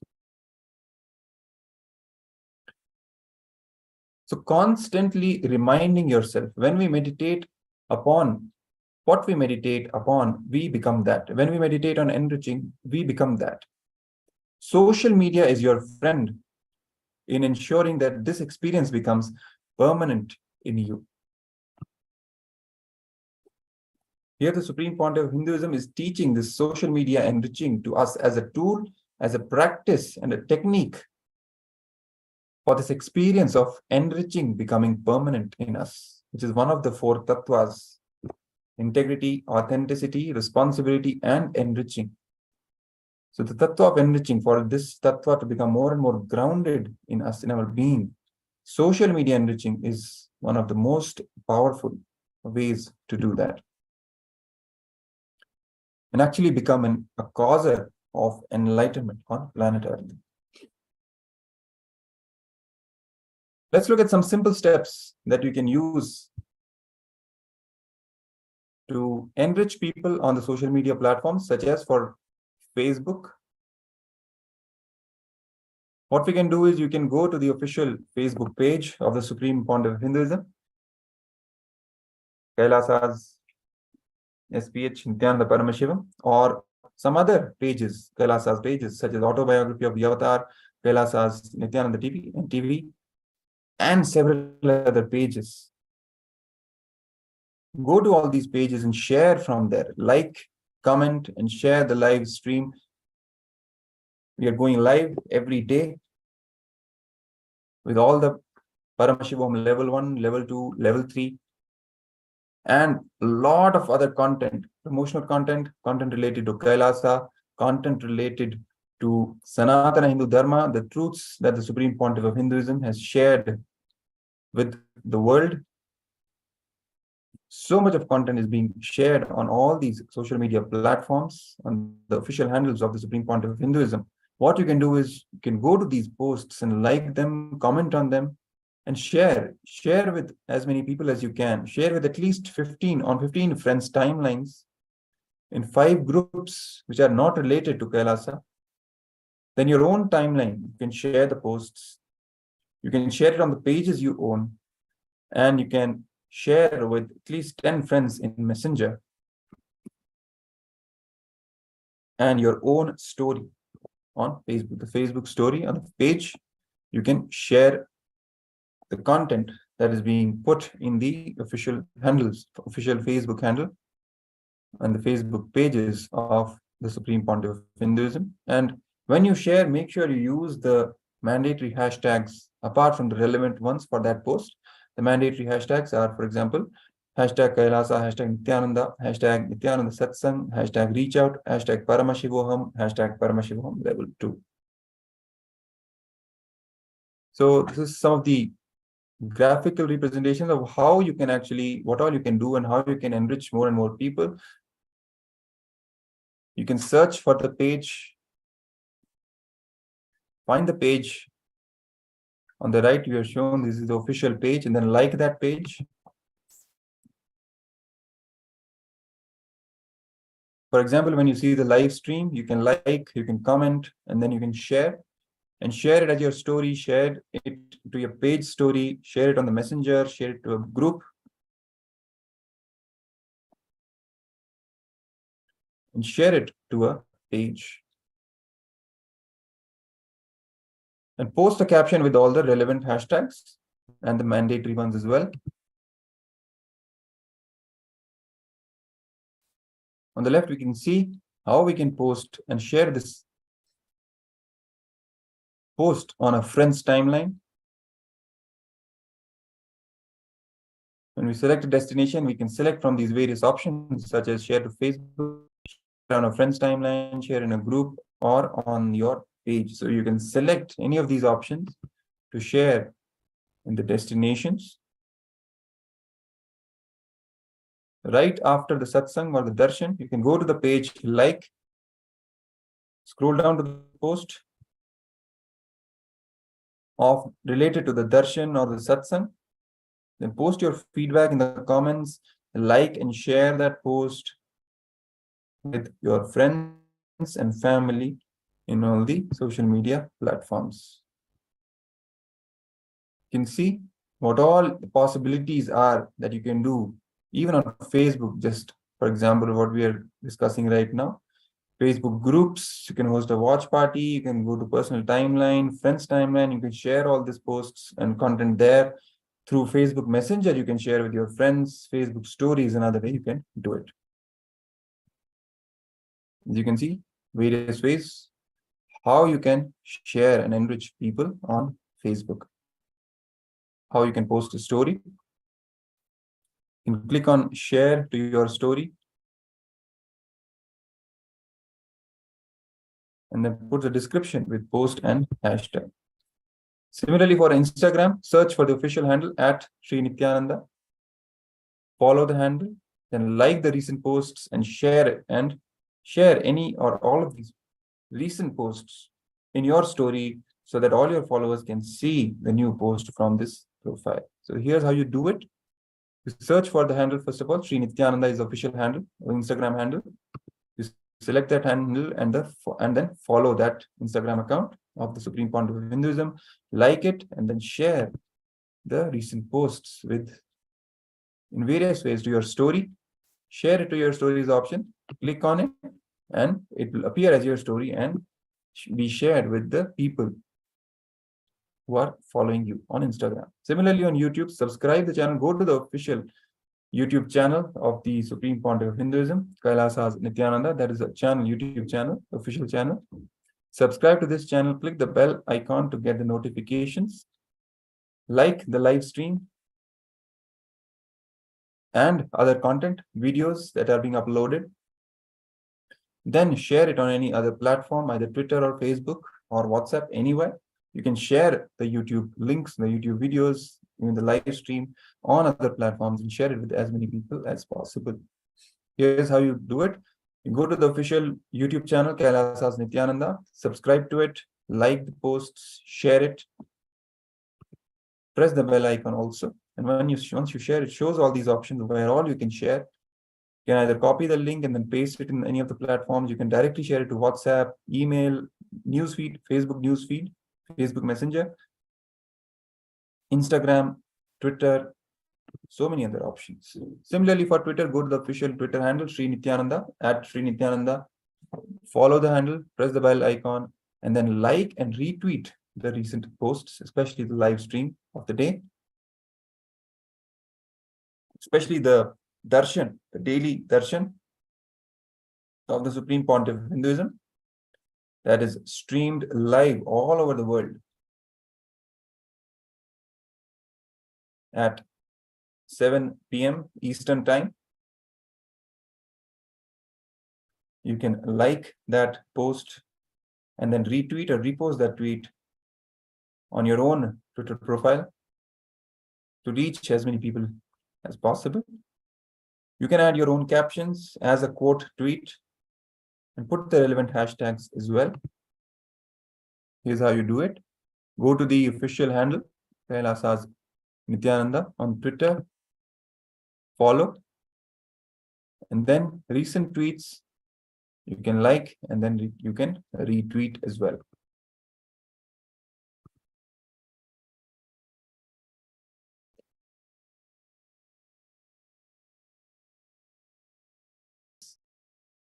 These are the various ways you can enrich as many people as possible on social media. You can also go to the page kailasa.org/digital.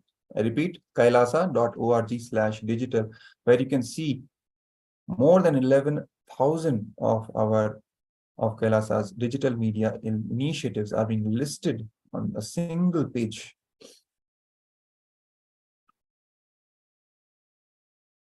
You can see the extent and the expanse of Kailasa all over the world, enriching people from all regions, all countries, all languages, on nearly all the topics, all the aspects that can touch the human life. Kailasa is available as a helping hand, enriching hand to raise the human population at any level whatsoever. So this is the Kailasa's digital ecosystem. You can become a part of it, you can enrich yourself, enrich others, and you yourself also become an active participant in this expanding ecosystem of Kailasa to enrich more and more people and cause the superconscious breakthrough in today's humanity. Enrich and enlighten yourself and others. So with this, we come to the end of the social media enriching segment. You're all invited to visit your social media handles, where you're active, and share the recent posts and invite more and more people to join Paramashivoham Level 2 so that they can have an experience, a superconscious breakthrough in their own life.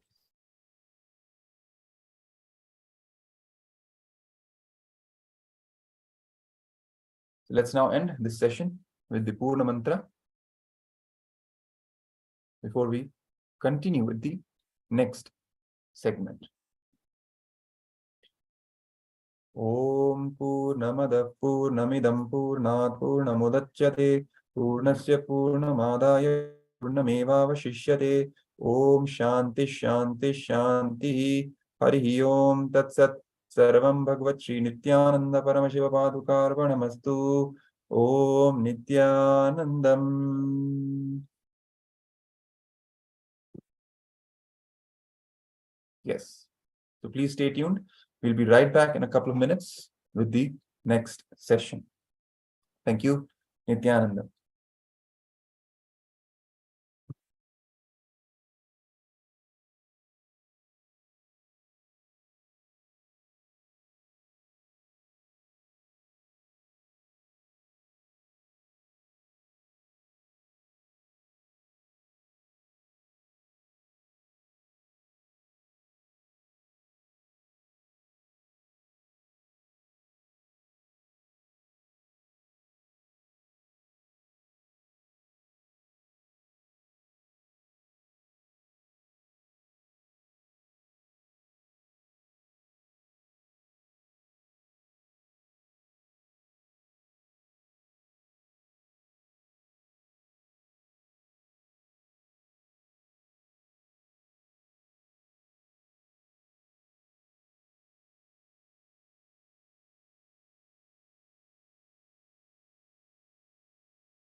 Yes, Nithyananda will be continuing with the session. So the rest is straight with the head, neck, and spine, and straight line connecting to something. Correct?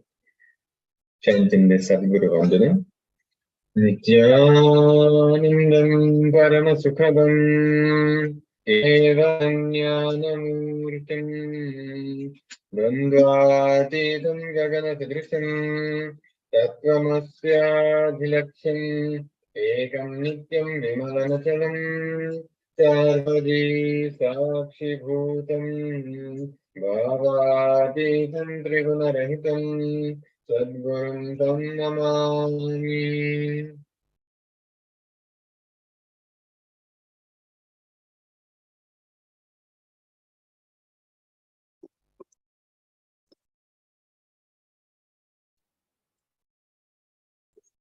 Quick security measure from KAILASA's National Security Agency is that photography, video, audio recording of any kind is strictly prohibited during all sessions. Be on mute, be on your camera throughout the class.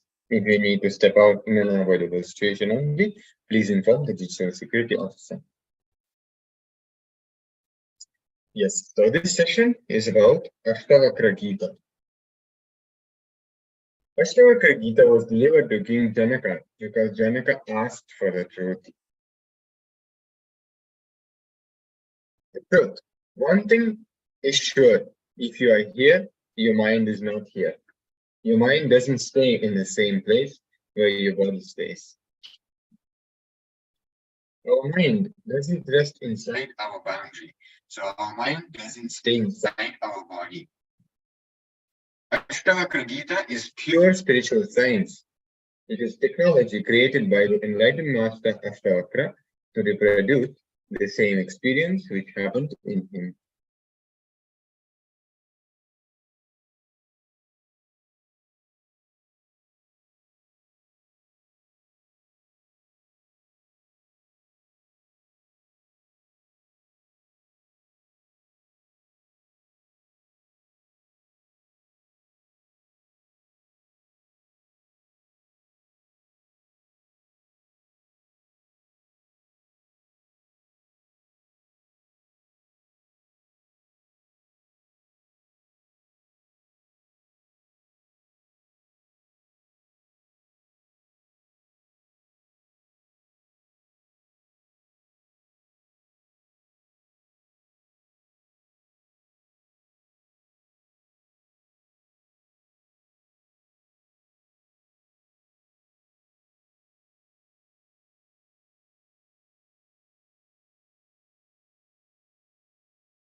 So now let us look into and learn more about the sage Ashtavakra. The sage Ashtavakra was conscious even before birth.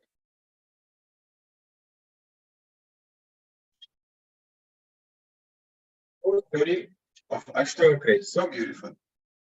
The story starts when Ashtavakra's mother was carrying him in her womb. Ashtavakra's father used to recite Vedic mantras and chant from the Vedic scriptures. When the father was chanting, the son used to listen to all the mantras.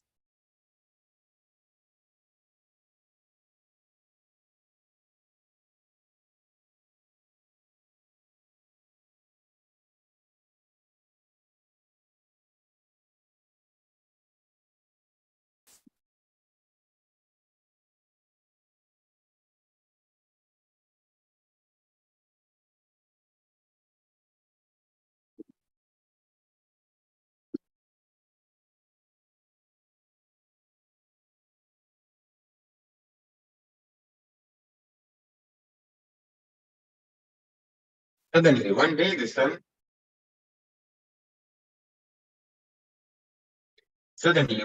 son started questioning the father from inside the womb.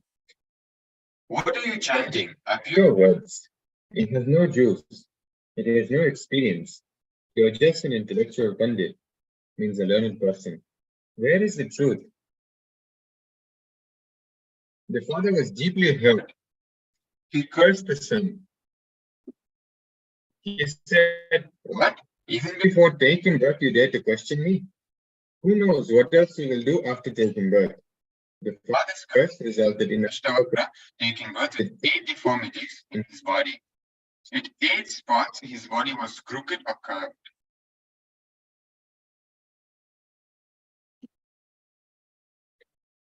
Now another beautiful story from the life of Ashtavakra. Ashtavakra went to the palace of Janaka, a great king. The moment Ashtavakra entered Janaka's palace, everyone in the palace started laughing because Ashtavakra looked ugly with 8 curls in his body. All the ministers and all the people including Janaka started laughing. But did not get hurt. Ashtavakra was not hurt. He was not disturbed in any way. He was just completely relaxed. He said to Janaka, "Oh Janaka, I thought you were a great rishi," which means sage. "I thought you were a great yogi, accomplished spiritual person, but you are neither a yogi nor do you have any yogis around you. You have only cobblers in your court. You have only shoemakers in your court."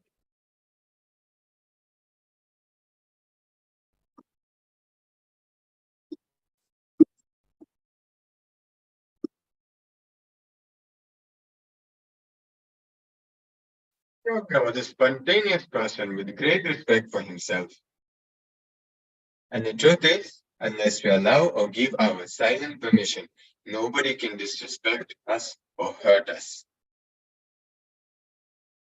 Ashtavakra explains, "These people I see only my skin, not my being. Cobblers see only the skin, not the reality. When the cobbler sees an animal, he will think only about the skin, not the being. When a tailor sees you, he will see only your dress. He will measure your being only based on the dress you are wearing. When a jeweler sees you, he will first see only the jewelry you are wearing. He will judge you based on the jewelry that you are wearing. He raised you." Janaka was a king and an intelligent being. He understood the meaning of the words spoken by Ashtavakra. He immediately came down from the throne, touched the feet of Ashtavakra and said, "Please forgive me. I understand what you're saying. Oh Lord, from your very words I understood that what you spoke was from your own direct experience." Janaka then said, "Just by a few words, I can understand that you are an enlightened being. Your words are from your very being. Please teach me. Please give me the wisdom that you have." Then Janaka inquired into the truth. He asked, "How can knowledge be acquired? And how can liberation be attained? And how is renunciation possible?" Liberation means not being disturbed, polluted, or touched by the inner and outer world goals. If we are not touched, polluted, or corrupted by the outer world or inner world goals, we are liberated. The moment we understand the purposelessness of the whole existence, we are liberated. Whatever we think is purpose, that is. Bondage is thinking that there is a purpose in our lives. A goal is not the result of life. Life itself is the goal of life.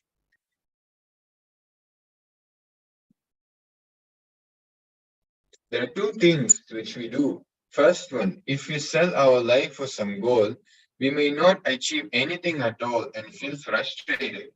And the second, we may achieve the goal and still feel depressed. Achieving what you want is different from satisfying what you wanted. Jivan Mukta means a person who can fit with himself, one who doesn't need anything from the outer world to entertain him, excite him, and make him peaceful or happy. A liberated person will be energetic. A liberated person, by his own understanding, will start actually working. And Ashtavakra here starts the beautiful answer. You are neither earth, nor water, nor fire, nor air, nor ether, In order to attain liberation, realize yourself as the knower of all this and consciousness itself. Life is not a chain. Every moment is independent. Please be very clear. Your life is not an interconnected chain as you think it is. Every moment is individual. Every moment is a separate, independent moment. First, we all need to understand that we are not the body or the mind. Second, if you detach from the body and rest in intelligence, you will at once be happy, peaceful, and free from bondages. By its very nature, the body heals itself. The body has its own intelligence. Now let us look into the two identities which we carry. One is ahankara and another one is mamakara, which means the inner or the outer and the inner identities. We all have two identities. The identity that we project to the outer world and the identity that we believe to be us in the inner world is mamakara. And the identity which you believe to be in you, inside your mind, is called mamakara in Sanskrit. It will always be much smaller than what you really are. Ahankara or the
Yes.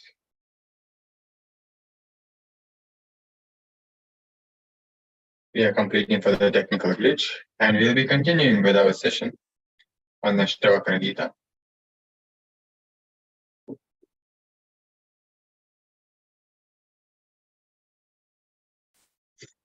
So we are talking about the inner and outer images. So we looked into what is the inner image. Now we are going to go in an outer image. Now we're going to go into more detail about both. So ahankara, or the outer image, will be based on superiority complex, and mamakara will be based on inferiority complex. Ahankara will be based on fear, and mamakara, the inner image, will be based on greed.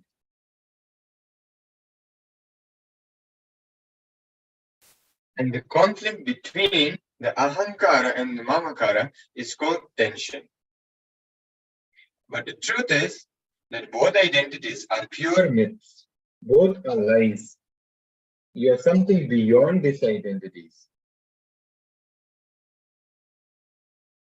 So with this, we come to the last exercise of this session. So share this knowledge of Ashtavakra Gita by making a post on Facebook and Instagram of the click or sudden understanding which you had, a powerful cognitions which you had from this session. And you can add Om Nithyananda Paramashivoham in your post as well to affirm that declaration and conscious resolution that you are Paramashiva. You can use hashtags like Nithyananda Paramashivoham, KAILASA, or any other relative hashtags which you feel are applicable, you can use. So you can spend some time, a few minutes, sharing with others the clicks and understandings you got from this session.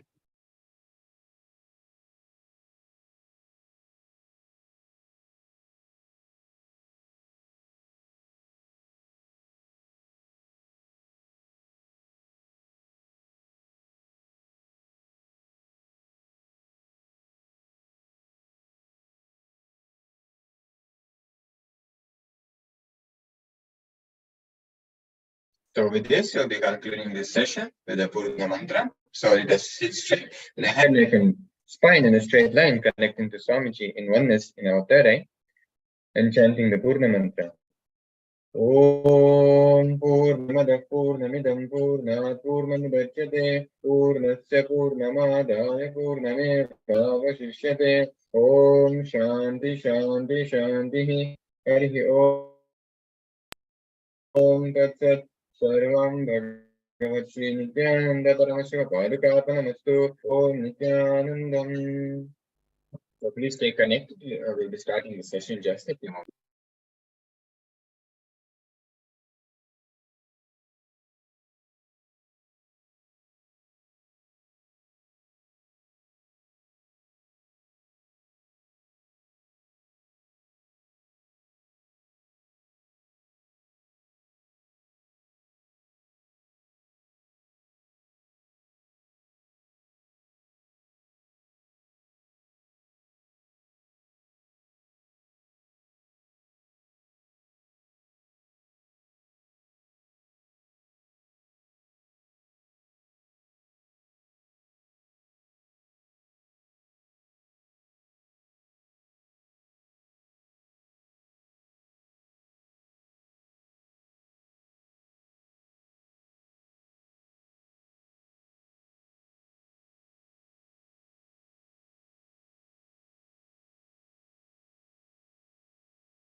So with this, we'll start the power manifestation session. So let us sit straight with the head, neck, and spine in a straight line, connecting with Swamiji in oneness, and starting the session with Sadguru Vandanam.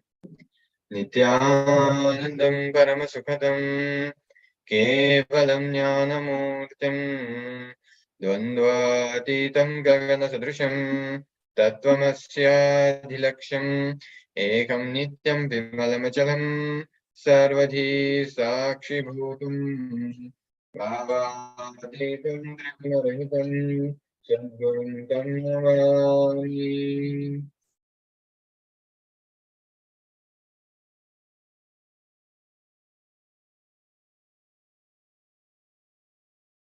The quick security measure from KAILASA National Security Agency is a mandatory measures to follow, which are photography, video, and audio recording of any kind is strictly prohibiting all sessions.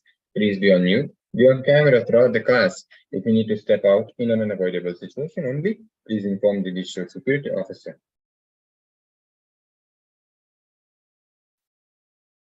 So we will be manifesting the power of thought current scanning. So we need 2 volunteers. If you are attending online, you can have someone who is next to you. You can ask them to think of a 3-letter word, and you will be scanning that thought current. So it is a 2-minute power manifestation which we'll be doing. You can open your copy of Living Enlightenment. You can have a digital or a physical copy. You'll be opening an any page after connecting with Swamiji. You'll be opening any page and then reading the powerful cognitions in that book and using those powerful cognitions to manifest that oneness space with Swamiji, oneness space with Paramashivoham, and expressing the powerful cognitions. So the participant can tell in the Zoom chat the 3-letter word that you are thinking, and then others can start manifesting it. If you have anyone near you, you can ask them to assist you in this power manifestation. You can even call someone and ask them to assist you in this power manifestation.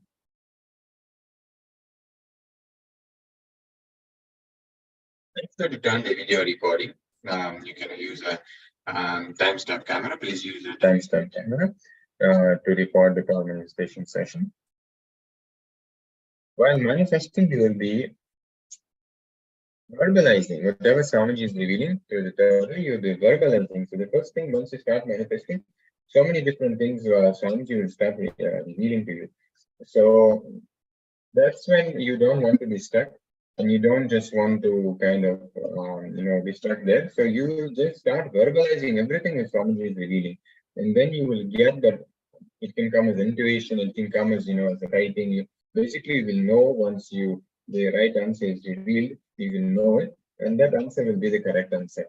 So visualization is the first part where you kind of cleanse yourself and get into more oneness, feeling connection with Swamiji before the actual the power manifests. But at the same time, it can be it can manifest immediately as well. It can be the first thing that Swamiji tells you, just know this is the right thing. So it is just for us a time to play with Swamiji, experience Swamiji in our life through this power manifestation. So and the third step will be to pen down whatever is revealed. Our participants on Zoom will be messaging conversation in the Zoom chat as well. So we'll be starting the power manifestation.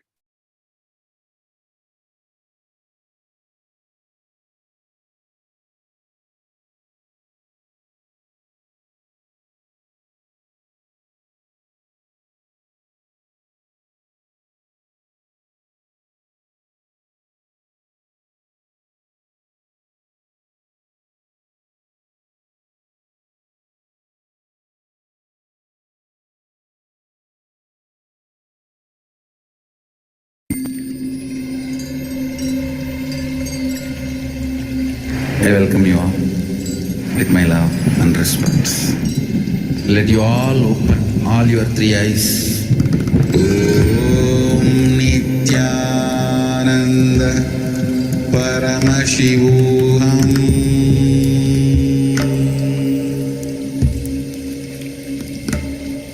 Om Nithyananda Paramashivoham.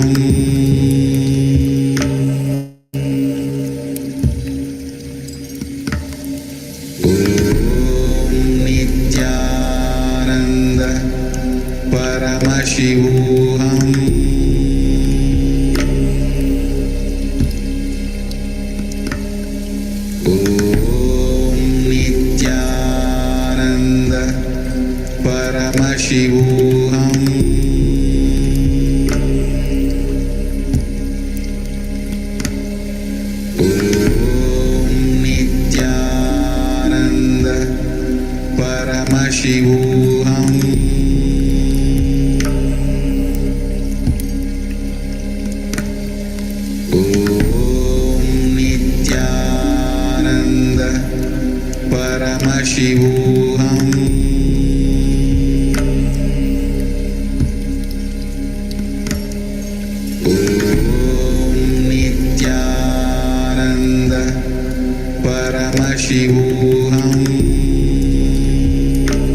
So now, please verify the answers and let us also upload the videos which we have recorded. So you can stop your video recording now.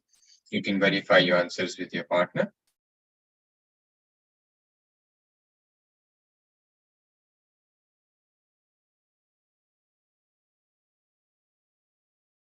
Please make sure to upload the video on Bhagwan's own Facebook page, which is KAILASA's SPH Nithyananda Paramashivam in the event section. You can go there, you can head there and upload your videos.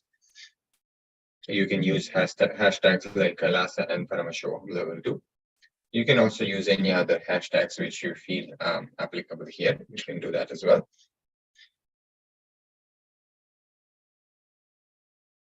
And with this, we'll be concluding this session. So let us sit straight, the head, neck, and back in a straight line, connecting with Swami Janavatarai. Remembering Swami Janavatarai. Om Purnamadav Purnamidam Purnat Purnamudachyate Purnasya Purnamadaya Purnamevavashishyate Om Shanti Shanti Shanti Harihi Om Tatsat Sarvam Bhagavat Shri Nithyananda Paramashiva Padukarpanamastu Om Nithyanandam. Yes, so please stay connected. We will be starting the next session in just a few minutes.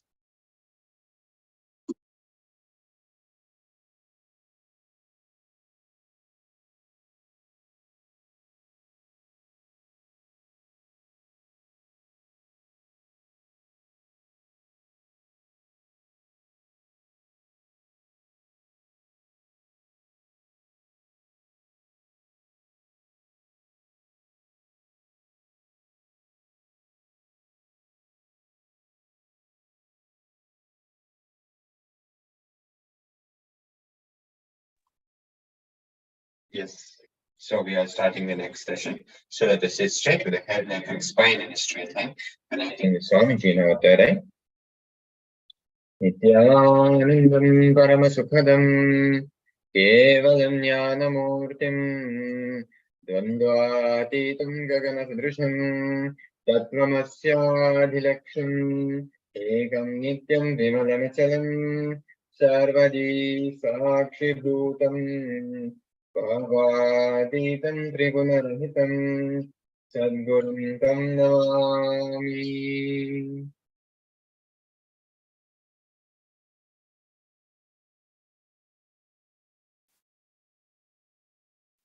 Into the session. Before we start the session, we'll go through the quick security measure.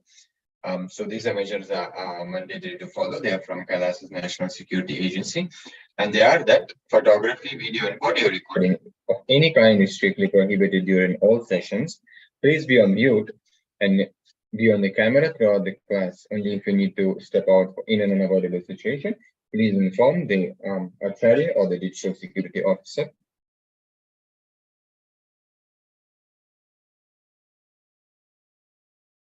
Now we look into Sadashiva Rahasya, which means the divine secret of Paramashiva.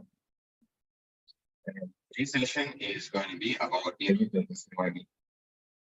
State of Paramashiva is achieved by unclutching. So the Nirvikalpa Samadhi is a state of Paramashiva which is achieved through unclutching. A small story.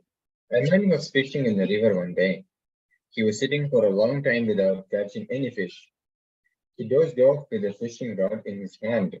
Suddenly, a tiny fish caught the bait and tugged at it. The man just tumbled into the river before he could wake up.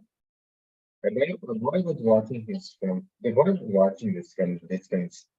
He asked his father, "Man, was he catching the fish or was the fish catching him?" So now let's look what is Nirvikalpa Samadhi. Nirvikalpa means being without any changes. Vikalpa means changes, oscillation, diversion, dilution, differentiation. All this can be different meanings of the word Vikalpa. Nirvikalpa means without any of this. Now let us look into what is Nirvikalpa Samadhi. When one achieves Nirvikalpa Samadhi, he literally becomes God. He becomes one with the infinite. Nirvikalpa Samadhi means your whole being, your whole identity dissolving into the cosmic existence. The individual inner space has no more disturbances or differences. Now let's look into one in the left. incidents from Buddha's life. Buddha says, whenever I sat in meditation, I'm going to get up after a few hours. I never became enlightened. Once I decided, if I'm not going to become enlightened, I'm not going to get up from this seat. Let this body dry up in this very place. Until I become enlightened, I'm not going to move. Buddha says that moment created that strong clarity, the authentic sankalpa. The next second, he became enlightened. Now question, how can I attain it? How can we attain it? Unclutching is not even a path leading to Nirvikalpa Samadhi. It is a process directly giving you the experience of Nirvikalpa Samadhi. The moment you start unclutching, you are falling into Nirvikalpa Samadhi. And here we have Shastra Pramana for Nirvikalpa Samadhi, which goes as Prishta Sunyam Mula Sunyam Trichunyam Bhavayastiram Yugata Nirvikalpam Tvan Nirvikalpodayastataha, which translates as he who contemplates and cognizes firmly and steadily the infinity above, the infinity at the base, and the infinity at the heart, which means in the middle. In him there arises simultaneously, because of his being free and complete from all thought currents, then the state of Nirvikalpa, the pure unclutching, the complete completion is revealed, the state of Sadashiva. From the state of Sadashiva, Nirvikalpa manifests all powers of Paramashiva. Now we look into Artha Pramana. This is from Yoga Sutra, Patanjali Yoga Sutra, number 92, from Sadhana Pada, which the part which describes the sadhanas, which goes as Sattva Shuddhi Saumanasya Yekagra Indriya Jaya Atma Darshana Yogayatvami Cha. Explain this. There also arises purification of the sattva, cheerfulness of the mind, concentration, comfort of the organs, and fitness for the realization of the self. Patanjali is continuing from the last sutra of Saucha, purity, which gives you this sense of pleasure. Paramashivoham Nithyananda Paramashivam again and again stressed that purity is not a morality. It is given as a mystical technique. And now we look into the Atma Pramana, the experience of the Supreme Pontiff of Hinduism himself.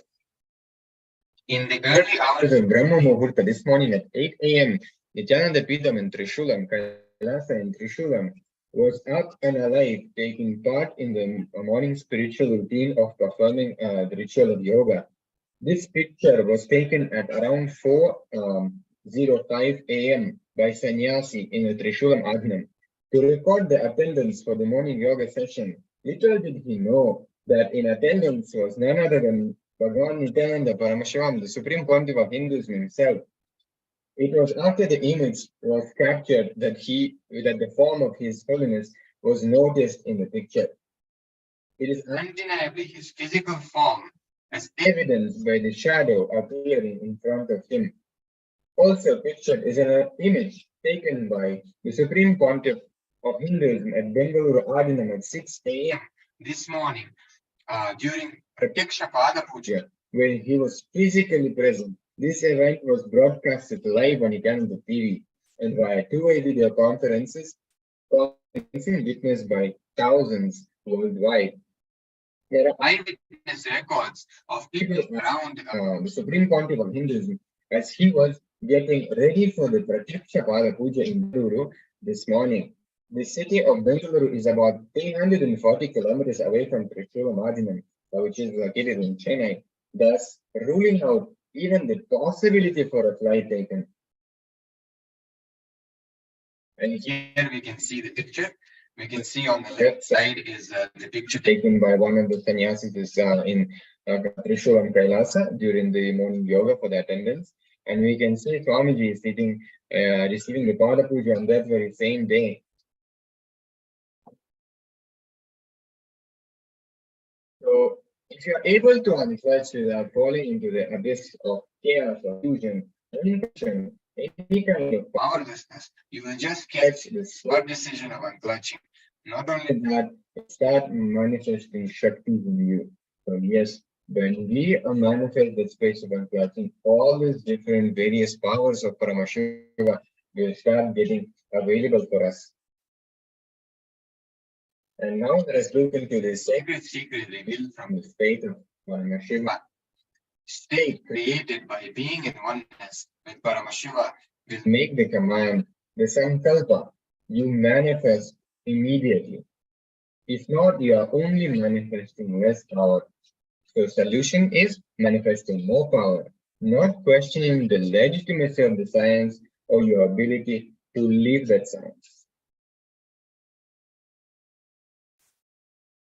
Now let us listen from the Supreme Pontiff himself about these different various powers of unclutching.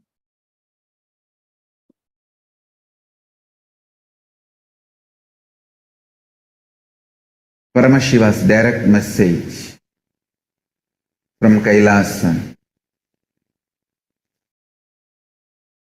Absolute unclutching is the extremely enlightening fuel for your life.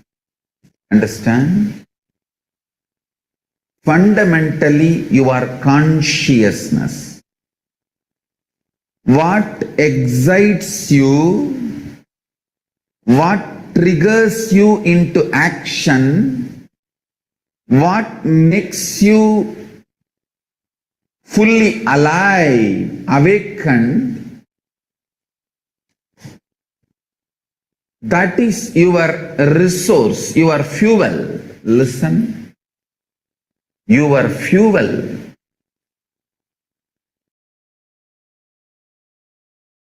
Need to be right and pure. Please listen.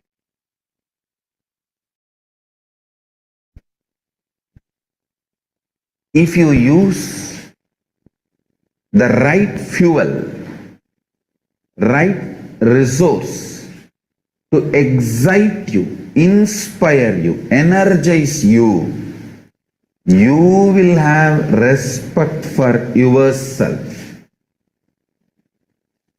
You will have respect for yourself.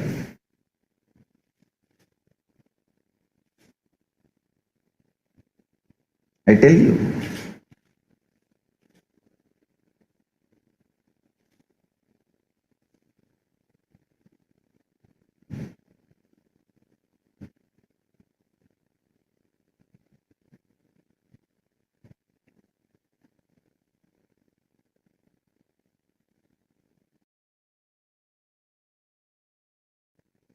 If you use meat as fuel for your body, slowly but very definitely, even you will lose respect for yourself. If you use alcohol to pass your time, to pass your life, even you will not have respect for your life. Hey, to be deluded in alcohol, why should you assume even one body? You asked Paramashiva and Paramashiva gave you this body. If you are deluding yourself in alcohol and keeping you dull, passing your life, it is absolute abusal of your body. And Paramashiva who gave you this body, come to basic understandings and integrity. Listen. If you come to basic understanding and integrity, your life will be beyond your body. I'm telling you.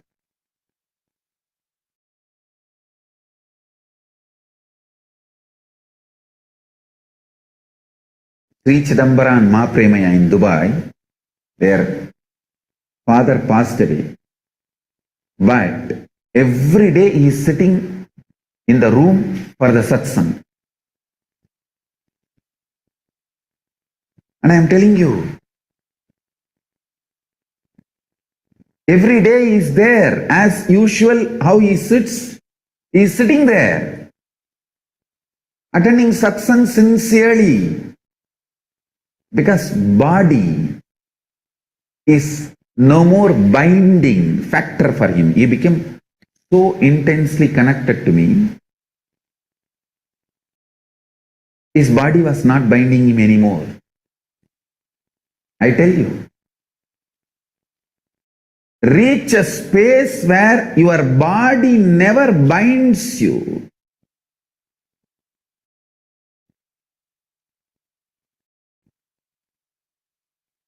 Body should not be binding you.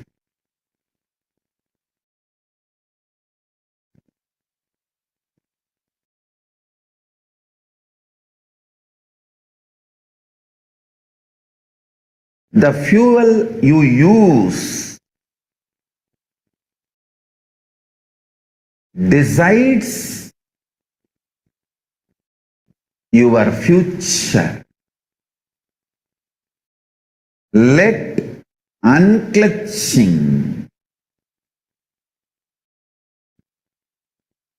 intense unclutching,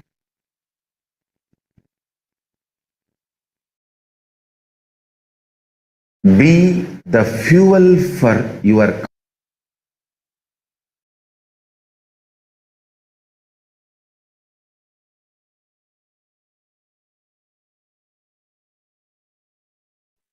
Yes.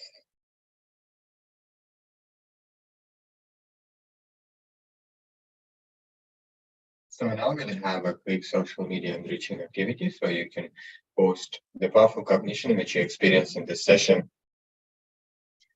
You can also use the presented powerful cognition which is already there.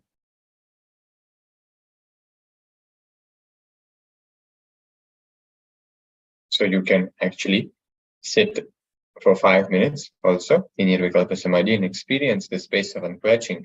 And whatever powerful cognition or revelation happens to you, you can share it on social media. You can go to Swamiji's Facebook page and share it in event section there. You can use hashtags like Paramashivoham, KAILASA, Nithyananda.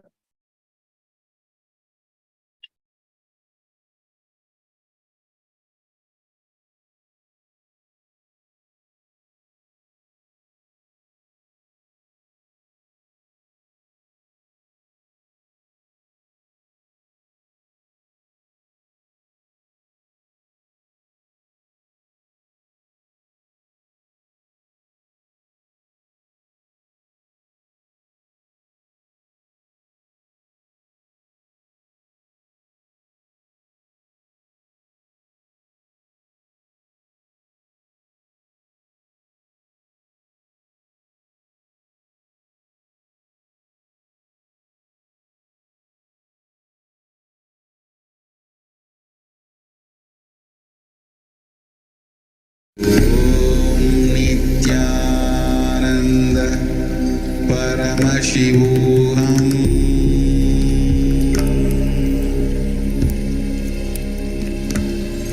Om Nithyananda Paramashivoham.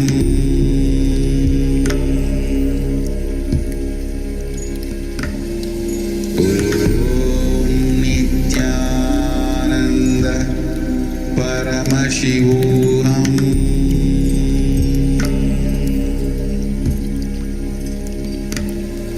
Om Nithyananda Paramashivoham.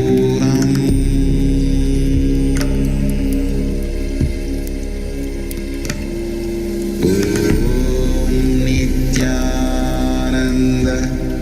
Paramashivoham.